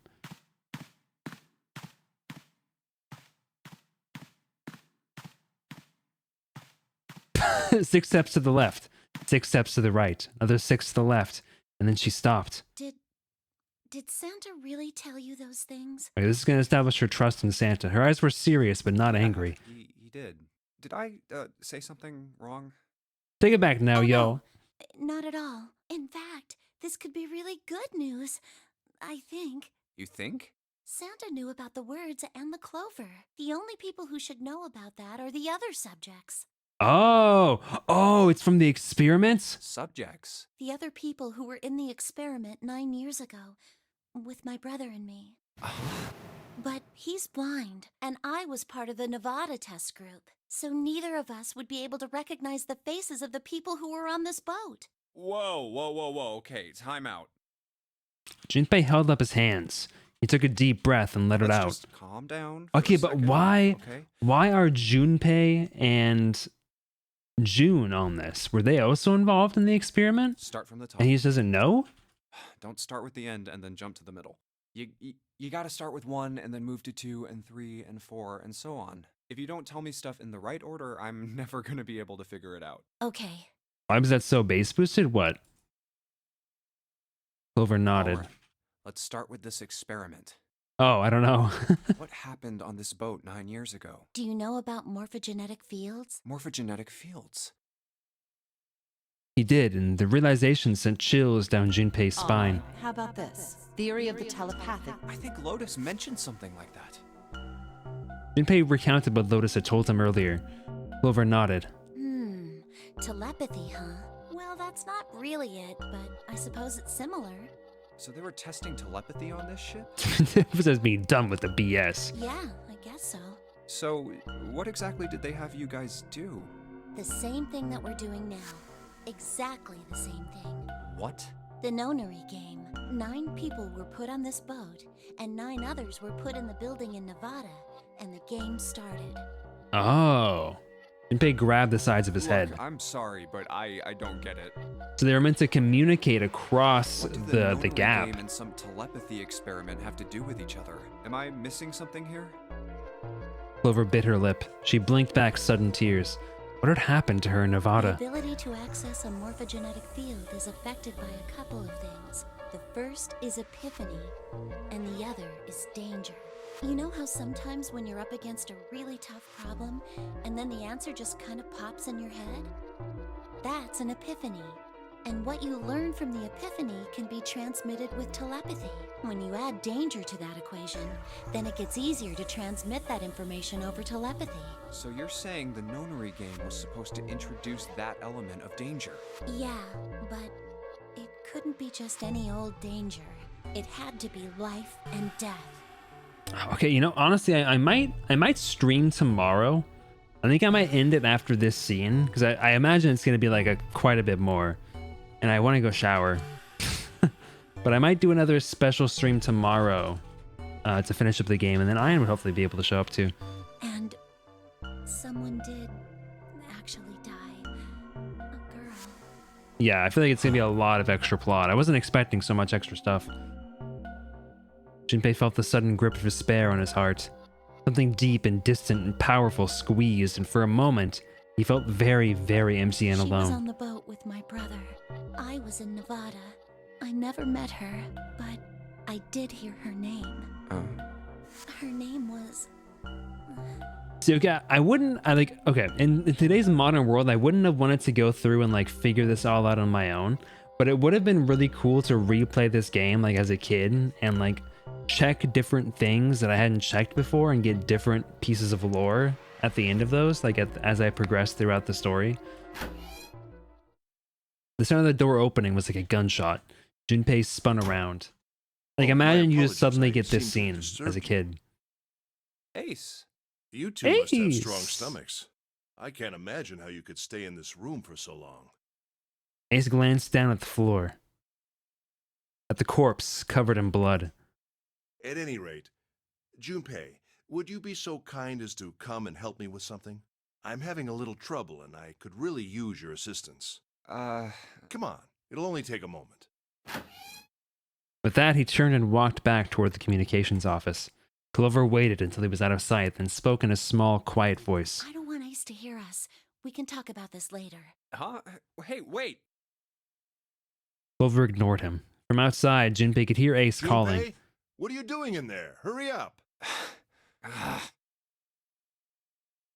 Grumbling to himself, Junpei stomped off toward the communications office. Okay, I'm gonna save now, and then yeah, I'll do a stream tomorrow. I don't know the exact time, but I will announce it. I'll try to announce it prior to me going live, so folks could be ready. Probably be like more in the evening, and then yeah, because I don't want to play another I don't want to play for another 30 minutes. Yeah, Wednesday because I'm off tomorrow. So actually, is that okay, Sheepy? Because it's us day. Is that okay? Okay. It shouldn't take too long to get through it anyway. It'll be a short stream, but I want to go shower. And I don't feel like playing for another 30 minutes. Well, let me rephrase that. I would love to play for another 30 minutes, but I want to go shower. So let's go ahead and go to just chatting real quick here. Let us. Is there any art that was posted? Looks like that's a negatory. Then let's go and find somebody to raid here. What was the person you said, Aaron? It was what was it? Let's see. Was Mega Bro 16.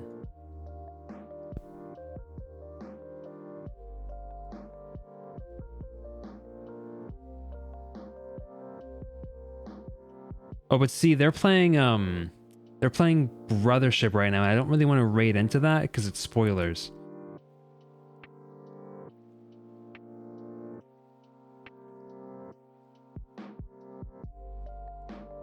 At least it could be spoilers eventually. So you can refund yourself 3,000 points. I mean, you can just refund yourself. You're a mod. Have me raid them on another day when they're not playing Brothership, and I'd be happy to do that.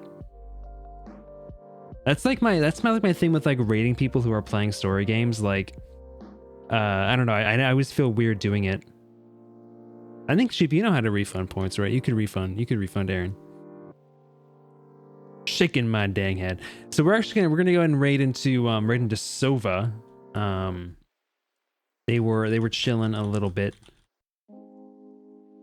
earlier. Good friend of mine, Sova. I found some Dead by Daylight. Looks like Survivor. Let's go ahead and raid them, folks. Give them some love. Go ahead and get the. Oh, I did the raid wrong. It's okay. I'll just do the raid message. Right? Yeah. Okay. That still works. Cool. Thank you all for being here. I'll be streaming this again tomorrow, like I mentioned. I'm gonna just try to get the game done tomorrow so that I can start off with something new once I come back from my little winter holiday.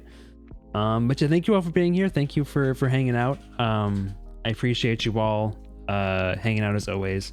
Sorry we couldn't raid Mega Bro, but seriously, let me know another time when I'm on and they're on, and I will try to raid them. Yeah, thank you all for being here. Seriously, I appreciate it. If I don't catch you tomorrow, happy holidays. I hope that you have a great time. Hopefully, spending time with your family or your friends, or just enjoying it and relishing in the holiday season in whatever way feels good to you. All right, folks. I will see you all later. See you tomorrow for 999, finishing that up. I will talk to you all again Later. See you folks. Good night.